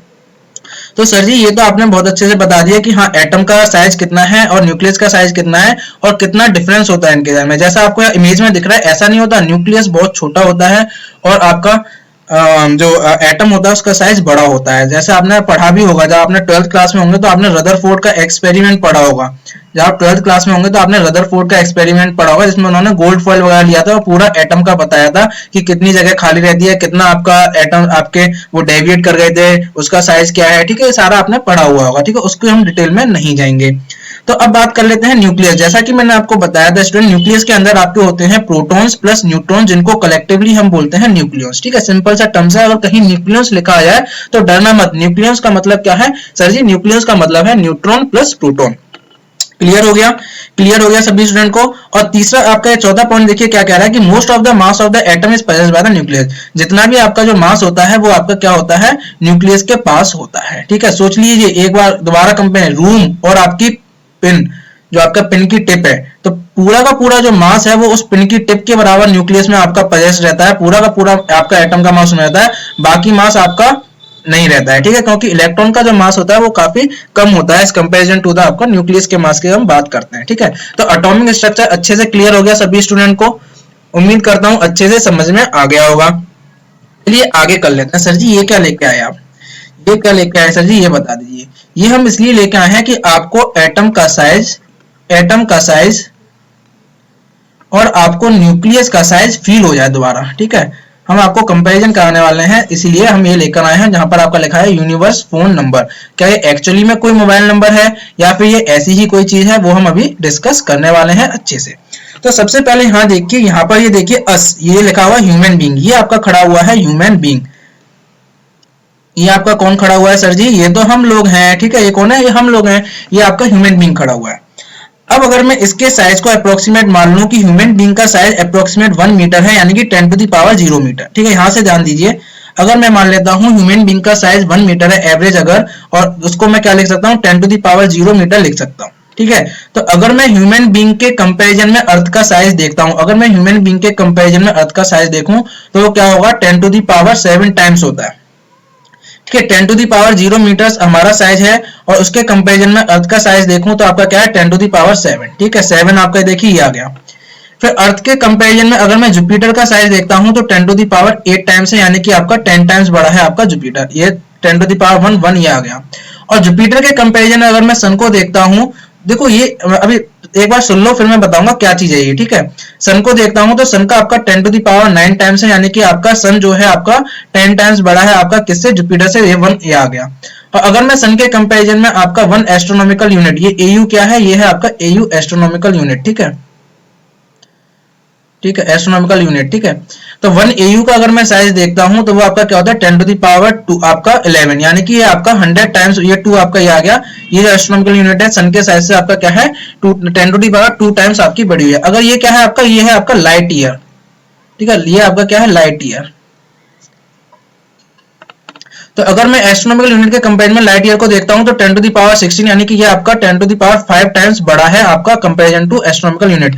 अगर लाइट ईयर के कंपैरिजन में गैलेक्सी को देखता हूं तो ये भी आपकी 10 टू दी पावर 5 टाइम्स बड़ी आती है। और गैलेक्सी के रेस्पेक्ट में अगर मैं यूनिवर्स को देखता हूं तो वो आपका 10 टू दी पावर 5 टाइम्स आपका होता है। एक आपकी एवरेज वैल्यू, देखो हर जगह अप्रोक्सीमेट लगा, अप्रोक्सीमेट आपका ये बताया गया है। ये तो हमने बात कर ली, अब हम ह्यूमन से बड़ी चीजों के बारे में, जो हमसे बड़ी है साइज में। अब हम जरा बात कर लें अपने से छोटी चीजों के बारे में। तो ह्यूमन के अंदर मान लीजिए सेल है, तो सेल का साइज कितना होता है, 10 टू दी पावर -5, यानी कि हमारा जो आपका साइज है अगर उसका मैं 1 लाख से डिवाइड कर दूं, यानी 1/1 लाख टाइम्स अगर मैं कर दूं तो मुझे आपका लगभग आपका सेल का साइज मिल जाएगा, यानी कि 10 टू दी पावर -5 टाइम्स, -5 ये आ गया। और इस सेल के कंपैरिजन में अगर मैं एटम का देखूं तो वो आपका क्या होता है, 1/1 लाख, यानी 10 टू दी पावर 5। तो आपका सेल से का भी 1 लाख गुना अगर मैं डिवाइड कर दूं उसको, तो मुझे किसका साइज मिल जाएगा, मुझे एटम का साइज मिल जाएगा, यानी कि आपका ये आ गया 5। और एटम के साइज से अगर मैं न्यूक्लियस के साइज पे जाऊंगा तो मुझे 1/10 टू दी पावर 5 से फिर मैं आपका क्या कर दूं, मल्टीप्लाई कर दूं, तो मुझे क्या मिल जाएगा, ये आपका न्यूक्लियस का साइज मिल जाएगा। यानी 10 टू दी पावर -5 से अगर मैं एटम में मल्टीप्लाई कर देता हूं तो मुझे न्यूक्लियस का साइज मिल जाएगा। अब आप सभी लोग देखिए, यहां से आपका आया 5, यहां से आपका आया 5, यहां से आपका आया 5, यहां से आपका आया 7, ये आपका 1 आया, यहां से 1, फिर आपका 1 आया, फिर 2, 5, 5, 5। तो ये क्या बन गया, हमने एक नंबर कर दिया कि एक फोन नंबर की तरह है आपका। अगर इसको हम लर्न कर लेते हैं, अगर इसको हम लर्न कर लेते हैं तो हम अपने से छोटे जो आपके हम न्यूक्लियस लेवल तक के साइज को और अपने से बड़े यूनिवर्स तक के लेवल के साइज को हम क्या कर लिया, हमने लर्न कर लिया। हम अप्रोक्सीमेट साइज बता सकते हैं कि सर जी इसका साइज इतना है। क्या अब आपको फील हुआ कि हमसे बड़ी कितनी चीजें हैं ये, और ये न्यूक्लियस और एटम हमसे कितना छोटा है? क्या सभी स्टूडेंट को फील हुआ? क्या ये नंबर आपको, ये मोबाइल नंबर याद रहेगा? ये मोबाइल नंबर आपको, या फोन नंबर बोल दीजिए, मोबाइल नंबर या ये फोन नंबर आप सभी स्टूडेंट को क्या होना चाहिए, याद होना चाहिए। अगर कभी भी आपसे कोई पूछता है एटम का साइज कितना है, न्यूक्लियस का कितना है, सेल का कितना है, ठीक है, देखो हमारे साइज के कंपैरिजन में अगर मुझे सेल का निकालना है तो मैं क्या करूंगा, 1 लाख से डिवाइडेड 10 टू द पावर -5 से मल्टीप्लाई। एटम का निकालना है तो सेल के साइज में 10 टू द पावर -5। अगर मुझे न्यूक्लियस का निकालना है तो आपका एटम के साइज में 10 टू द पावर -5 का मल्टीप्लाई। अगर मुझे अपने से बड़े निकालना है तो अर्थ का, देखिए आपका अर्थ का निकालना है तो आपका क्या हो जाएगा, अर्थ का साइज 10 टू द पावर 7, ठीक है। अब क्या होगा, जुपिटर का निकालना है तो आपका क्या हो, अर्थ के साइज से आपका 10 टू द पावर 1 टाइम्स होता है, तो अर्थ के साइज में आपको 10 टू द पावर 1 से मल्टीप्लाई 10 टू द पावर 8 मिल जाएगा। ठीक है, तो ये मोबाइल नंबर है, एक तरीके से फोन नंबर है, जो कि आपका क्या बताता है, हमें पूरा कंपैरिजन एक ओवरव्यू दे देता है कि आपका हमसे छोटी कितनी चीजें हैं उनके साइज क्या है, हमसे जो बड़ी चीजें हैं उनके साइज क्या है। क्या सभी स्टूडेंट को ये क्लियर हो गया? मजा आया ये सीखने में? ठीक है, क्या इसमें आपको अच्छा लगा, सीखने में मजा आया? ठीक है, तो ये मैंने केवल आपको बताया था कि एटम का साइज और न्यूक्लियस का साइज। ठीक है, इस तरीके से आप ये नहीं कि आपको यही साइज याद हो गए, आपको अपने से छोटे और अपने से बड़े सारे साइज आपको क्या हो गए, लर्न हो गए। ठीक है, क्लियर हो गई ये चीज? सभी स्टूडेंट को क्लियर हो गई? चलिए आगे चलते हैं। सर जी ये तो बहुत अच्छी बात आपने बताई, ये फोन नंबर हमको याद हो गया, 5557112555। ठीक है, आगे चलते हैं। बात कर लेते हैं बच्चों कि एटम को रिप्रेजेंट कैसे किया जाता है। एटम मैंने आपको बता दिया क्या होता है, एटम का स्ट्रक्चर मैंने आपको बता दिया क्या होता है, ये भी हो गया। अब मुझे रिप्रेजेंट कैसे करना है किसी भी एटम को। ठीक है, तो हम क्या करते हैं, बीच में मान लीजिए कोई भी आपका एटम है, मान लीजिए उसको मैंने अभी जनरल नेम दे दिया एक्स। ठीक है, एक्स। ठीक है, एक्स हो गया किसी सिंबल, किसी भी एटम का क्या है, सिंबल। मान लीजिए अगर आपका कार्बन की बात कर रहे हो तो यहाँ पर कार्बन आ जाएगा, अगर नाइट्रोजन की बात करूंगा तो नाइट्रोजन आ जाएगा। ठीक है, नीचे क्या लिखते हैं इसके, यहाँ पर हम जो लिखते हैं, यहाँ पर आपका होता है जेड से रिप्रेजेंट करते हैं, ये होता है इसका एटॉमिक नंबर। क्या होता है ये जेड होता है आपका एटॉमिक नंबर या फिर हम चार्ज नंबर का है। जैसे कार्बन का आपका 6 होता है तो मैं यहाँ 6 लिख दूंगा। ठीक है, 6 लिख दिया। और ये आपका क्या होता है, मास नंबर। ये क्या है, मास नंबर। अब मास नंबर क्या होता है, ध्यान से देखिए बच्चों, मास नंबर है न्यूक्लियन का नंबर। और न्यूक्लियन क्या होते हैं सर जी, न्यूक्लियन होते हैं न्यूट्रॉन प्लस प्रोटॉन। बिल्कुल ठीक, यानी कि मास नंबर क्या है, न्यूट्रॉन और प्रोटॉन जितने हैं आपके। ठीक है, तो मान लीजिए जैसे आपके कार्बन में आपके 12 होते हैं तो आपके यहाँ क्या लिख देंगे हम, टोटल 12 लिख देंगे। अगर आपको ये रिप्रेजेंटेशन कहीं मिल गया तो इससे आप क्या क्या बता सकते हो, एक तो आप ये देख सकते हो कि आपका कार्बन का एटम है और जिसका आपका क्या है, एटॉमिक नंबर। एटॉमिक नंबर कितना है आपका, जेड कितना है, 6 है। और एटॉमिक नंबर ही किसके बराबर होता है, एटॉमिक नंबर ही बराबर होता है नंबर ऑफ प्रोटॉन्स के। ठीक है, एटॉमिक नंबर ही किसका होता है, नंबर ऑफ प्रोटॉन्स, यानी नंबर ऑफ प्रोटॉन्स कितना आ गए, 6 आ गए। दूसरा आप कह सकते हो सर जी कि यहाँ से ये जो 12 दे रखा है ये इसका मास नंबर है, जिसे हम ए से रिप्रेजेंट करते हैं, मास नंबर। ये 12 है और ये होते हैं number of protons plus number of neutrons plus number of protons. ठीक है, यहाँ से अगर मुझे नंबर ऑफ प्रोटॉन्स कितने थे, 6। ठीक है, तो नंबर ऑफ प्रोटॉन्स मेरे कितने थे, 6 थे। तो क्या नंबर ऑफ न्यूट्रॉन्स निकाल सकता हूँ, 12 माइनस 6 इक्वल टू आपके नंबर ऑफ न्यूट्रॉन्स कितना आ जाएंगे, 6 आ जाएंगे। तो क्या रिप्रेजेंटेशन सभी स्टूडेंट को समझ में आ गया, सिंपल सा रिप्रेजेंटेशन है, ये आप लोगों ने बचपन में पढ़ा हुआ है। बचपन मतलब आपने अपनी 11th और 12th क्लास में ये रिप्रेजेंटेशन पढ़ा हुआ है। ठीक है, एक बार आपको बस क्या करना था, रिकॉल कराना था कि किस तरीके से इसका रिप्रेजेंट किया जाता है। चलिए आगे चलते हैं। कुछ चीजें होती हैं एटम से जुड़ी हुई, जैसे आइसोटोप्स, आइसोबार्स वगैरह, इनके मतलब क्या है। कभी कभी क्वेश्चंस में लिखा आ जाता है तो वहां पर अगर आपको ये टर्म्स लिखे मिल जाएं तो आपको समझ में आ जाए अच्छा ये इस चीज की बात कर रहा है। तो सबसे पहले बात कर लेते हैं आपके आइसोटोप्स। ठीक है, सबसे पहले तो क्या करिए, यहाँ पर स्क्रीनशॉट ले लीजिए। आपके मैंने पहले बताया, या तो आप अपने नोट्स क्या करिए लिख लीजिए या फिर आप स्क्रीनशॉट लेकर पीडीएफ बना लीजिएगा। ठीक है, जिससे कि आप बाद में एग्जाम टाइम पर उनको देख पाओ, आपके पास मटेरियल अवेलेबल हो और आप उसे पढ़ पाए। तो क्लासिफिकेशंस की बात कर लेते हैं। तो सबसे पहले आपका आता है आइसोटोप्स। ठीक है, सबसे पहले आपका आता है आइसोटोप्स। तो आइसोटोप्स क्या होते हैं, सिंपल सा याद रखिए, आइसोटोप्स आपके वो होते हैं जिनमें आपके एटॉमिक नंबर सेम होता है और आपके मास नंबर अलग होता है। एटॉमिक नंबर सेम मतलब यानी कि आपका जेड सेम होगा लेकिन आपका मास नंबर क्या होगा, मास नंबर जो ए से रिप्रेजेंट किया था वो आपका अलग अलग होगा। जैसा कि एग्जांपल यहाँ इस इमेज में देख लीजिए, कार्बन। ठीक है, कार्बन में आपका एक C12 आपने लिया है, ये C12 का एग्जाम्पल है। एक C13 होता है, एक C14 होता है। तो C12 में अगर बात करता हूं तो आपके क्या होंगे, नंबर ऑफ प्रोटॉन सब में क्या होते हैं, 6 6 6, यानी कि जेड आपका क्या है, सब में बराबर है। अब इसमें अगर मुझे नंबर ऑफ न्यूट्रॉन्स निकालने हैं तो मैं क्या करूंगा, क्योंकि A इज इक्वल टू कितना होता है आपका number of neutrons plus number of protons. Number of protons क्या होते हैं, जो एटॉमिक नंबर जेड होता है। तो नंबर ऑफ न्यूट्रॉन्स मैं कह सकता हूँ A माइनस जेड। यहाँ करिए 12 माइनस 6 आपका कितना आ गया, नंबर ऑफ न्यूट्रॉन्स 6। यहाँ पर नंबर ऑफ न्यूट्रॉन्स क्या आ गया, 13 माइनस 6 7। यहाँ नंबर ऑफ न्यूट्रॉन्स कितना आ गया आपके 14 माइनस 6 8। तो सभी में आप देखोगे तो क्या है, नंबर ऑफ प्रोटॉन्स आपके बराबर है 6 6 6 और आपके sir ji number of neutrons आपके अलग अलग आ रहे हैं। जब आपकी ये कंडीशन हो जाए कि जब आपका नंबर ऑफ प्रोटॉन्स बराबर आए और नंबर ऑफ न्यूट्रॉन्स अलग अलग आए तो उनको हम क्या बोलते हैं, आइसोटोप्स। क्लियर हो गया? ठीक है, दूसरे आते हैं आपके आइसोबार्स। आइसोबार्स क्या होते हैं, जिनमें आपका मास नंबर आपका सेम रहता है लेकिन आपके एटॉमिक नंबर आपके अलग अलग होते हैं। ठीक है, having the same mass number, जिनका मास नंबर सेम होगा, मास नंबर यानी कि जिनका ए सेम होगा, लेकिन ए मतलब आपके total number of neutrons plus total number of protons आपके क्या आएंगे, हमेशा बराबर आएंगे, लेकिन एटॉमिक नंबर अलग होगा। एटॉमिक नंबर अलग होने का मतलब क्या है, एटॉमिक नंबर जेड अलग अलग होगा, जेड अलग अलग यानी कि नंबर ऑफ प्रोटॉन्स अलग अलग होंगे। एग्जांपल यहाँ देख लीजिए आप सभी स्टूडेंट, यहाँ पर आपको आर्गन का एग्जांपल दे रखा है, आपको पोटेशियम का दे रखा है, आपको कैल्शियम का दे रखा है। यहाँ देखिए आर्गन का एटॉमिक नंबर जो जेड है वो 18 है, पोटेशियम का आपका 19 है, और कैल्शियम का आपका जेड कितना है, आपका 20 है। लेकिन इनका देखिए मास नंबर देखिए इसका क्या है 40, इसका भी मास नंबर 40 है, और इसका भी मास नंबर 40 है। इसका मतलब आपके क्या है, और यहाँ से आप नंबर ऑफ न्यूट्रॉन्स निकाल सकते हो। यहाँ पर आप क्या निकाल सकते हो, नंबर ऑफ न्यूट्रॉन्स निकाल सकते हो। न्यूट्रॉन्स इसमें केस में कितना है 22, इस केस में कितना है 21, इस केस में है 20। ठीक है, नंबर ऑफ न्यूट्रॉन्स अलग हैं और आपके नंबर ऑफ प्रोटॉन्स भी अलग हैं, लेकिन आपका ए जो है number of neutrons plus number of protons वो आपका क्या आ रहा है, सेम आ रहा है। उस टाइप के उनको हम क्या बोलते हैं, आपके आइसोबार्स बोलते हैं। ठीक है, क्लियर हो गया सभी स्टूडेंट्स को। आगे चलते हैं, एक होते हैं आइसोमर्स, एक होते हैं आपके आइसोमर्स। आइसोमर्स क्या होते हैं, जिनका आपका मॉलिक्यूलर फॉर्मूला सेम होता है, मॉलिक्यूलर फॉर्मूला आपका सेम होगा। ठीक है, मान लीजिए कुछ ये आपका मैं एग्जांपल समझाऊंगा, मॉलिक्यूलर फॉर्मूला आपका सेम होगा, लेकिन केमिकल स्ट्रक्चर आपका क्या होगा, अलग अलग होगा। केमिकल स्ट्रक्चर क्या होता है, अलग अलग, उनको क्या बोलते हैं, आइसोमर्स। जैसे सर जी एग्जांपल, तो यहाँ देख सकते हो आपके कितने हैं ये, इसका अगर मैं केमिकल आपका मॉलिक्यूलर फॉर्मूला देखता हूं तो आपका कितना आ जाएगा, C4 आ जाएगा, और H आपके कितने, आपके यहाँ लिख लीजिए, H आपके 8 9 10, ये आपके 10 हैं। इसमें देखिए इसका क्या मॉलिक्यूलर फॉर्मूला, ये 4C आपके दे रखे हैं, और H देख लीजिए आपके, ये भी आपके कितने हैं, 10 है। मॉलिक्यूलर फॉर्मूला दोनों का क्या है, सेम है। लेकिन ये देखिए इस ब्यूटेन का, इसको नॉर्मल ब्यूटेन बोल रहे हैं, इसका आपका स्ट्रक्चर देख लीजिए, और ये आइसोब्यूटेन है, इसका स्ट्रक्चर देख लीजिए, दोनों के स्ट्रक्चर में क्या है, आपका डिफरेंट है। ठीक है, दोनों के स्ट्रक्चर आपके डिफरेंट है, अलग अलग है, दोनों के स्ट्रक्चर में डिफरेंस है, इसलिए इन दोनों को हम क्या बोलेंगे, इन दोनों को हम बोलेंगे ये आपस में क्या है, आइसोमर्स है। तो क्या याद रखना है, जिनका मॉलिक्यूलर फॉर्मूला सेम और केमिकल स्ट्रक्चर सेम, उनको हम क्या बोलते हैं सर जी, उनको तो हम आइसोमर्स बोलते हैं।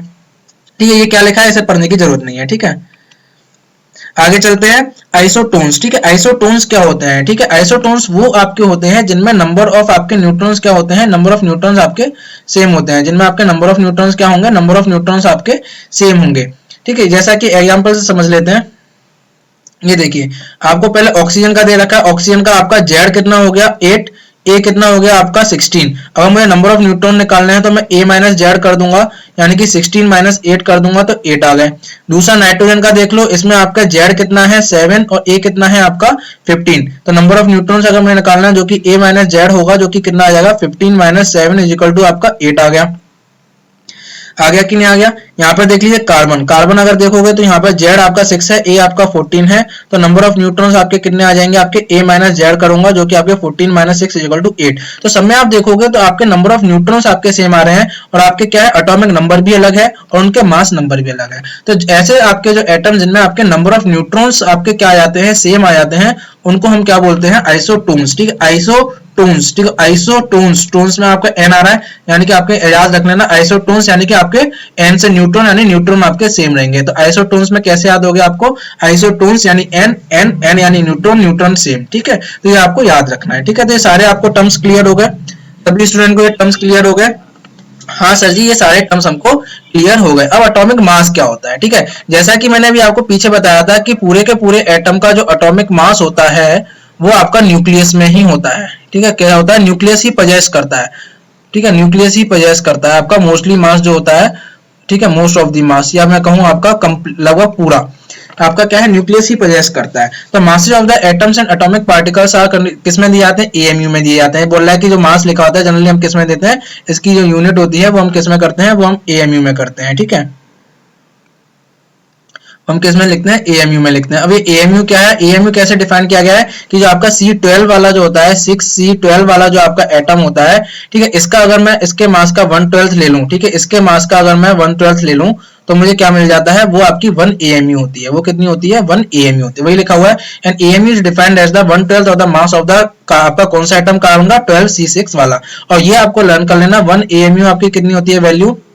अगर आपको AMU से किलोग्राम में लिखना है तो आपको याद रखना पड़ेगा 1 AMU जो होता है 1.66 इंटू 10⁻⁻27 किलोग्राम। ठीक है, ये आपका कन्वर्जन यूनिट हो गई। तो जो भी मास होता है आपका किस में होता है, न्यूक्लियस में होता है और आपका AMU में लिखा जाता है। Mass express in term AMU is known as the atomic, और जो आपका मास AMU के टर्म में एक्सप्रेस किया है उसी को हम क्या बोलते हैं, एटॉमिक मास, एटॉमिक वेट। ठीक है, एटॉमिक मास और एटॉमिक वेट। मान लीजिए किसी का बोल रहा है कि एटॉमिक मास आपका, किसी का बोल दिया कि इसका एटॉमिक मास या एटॉमिक वेट आपका जो है मान लीजिए 56 है।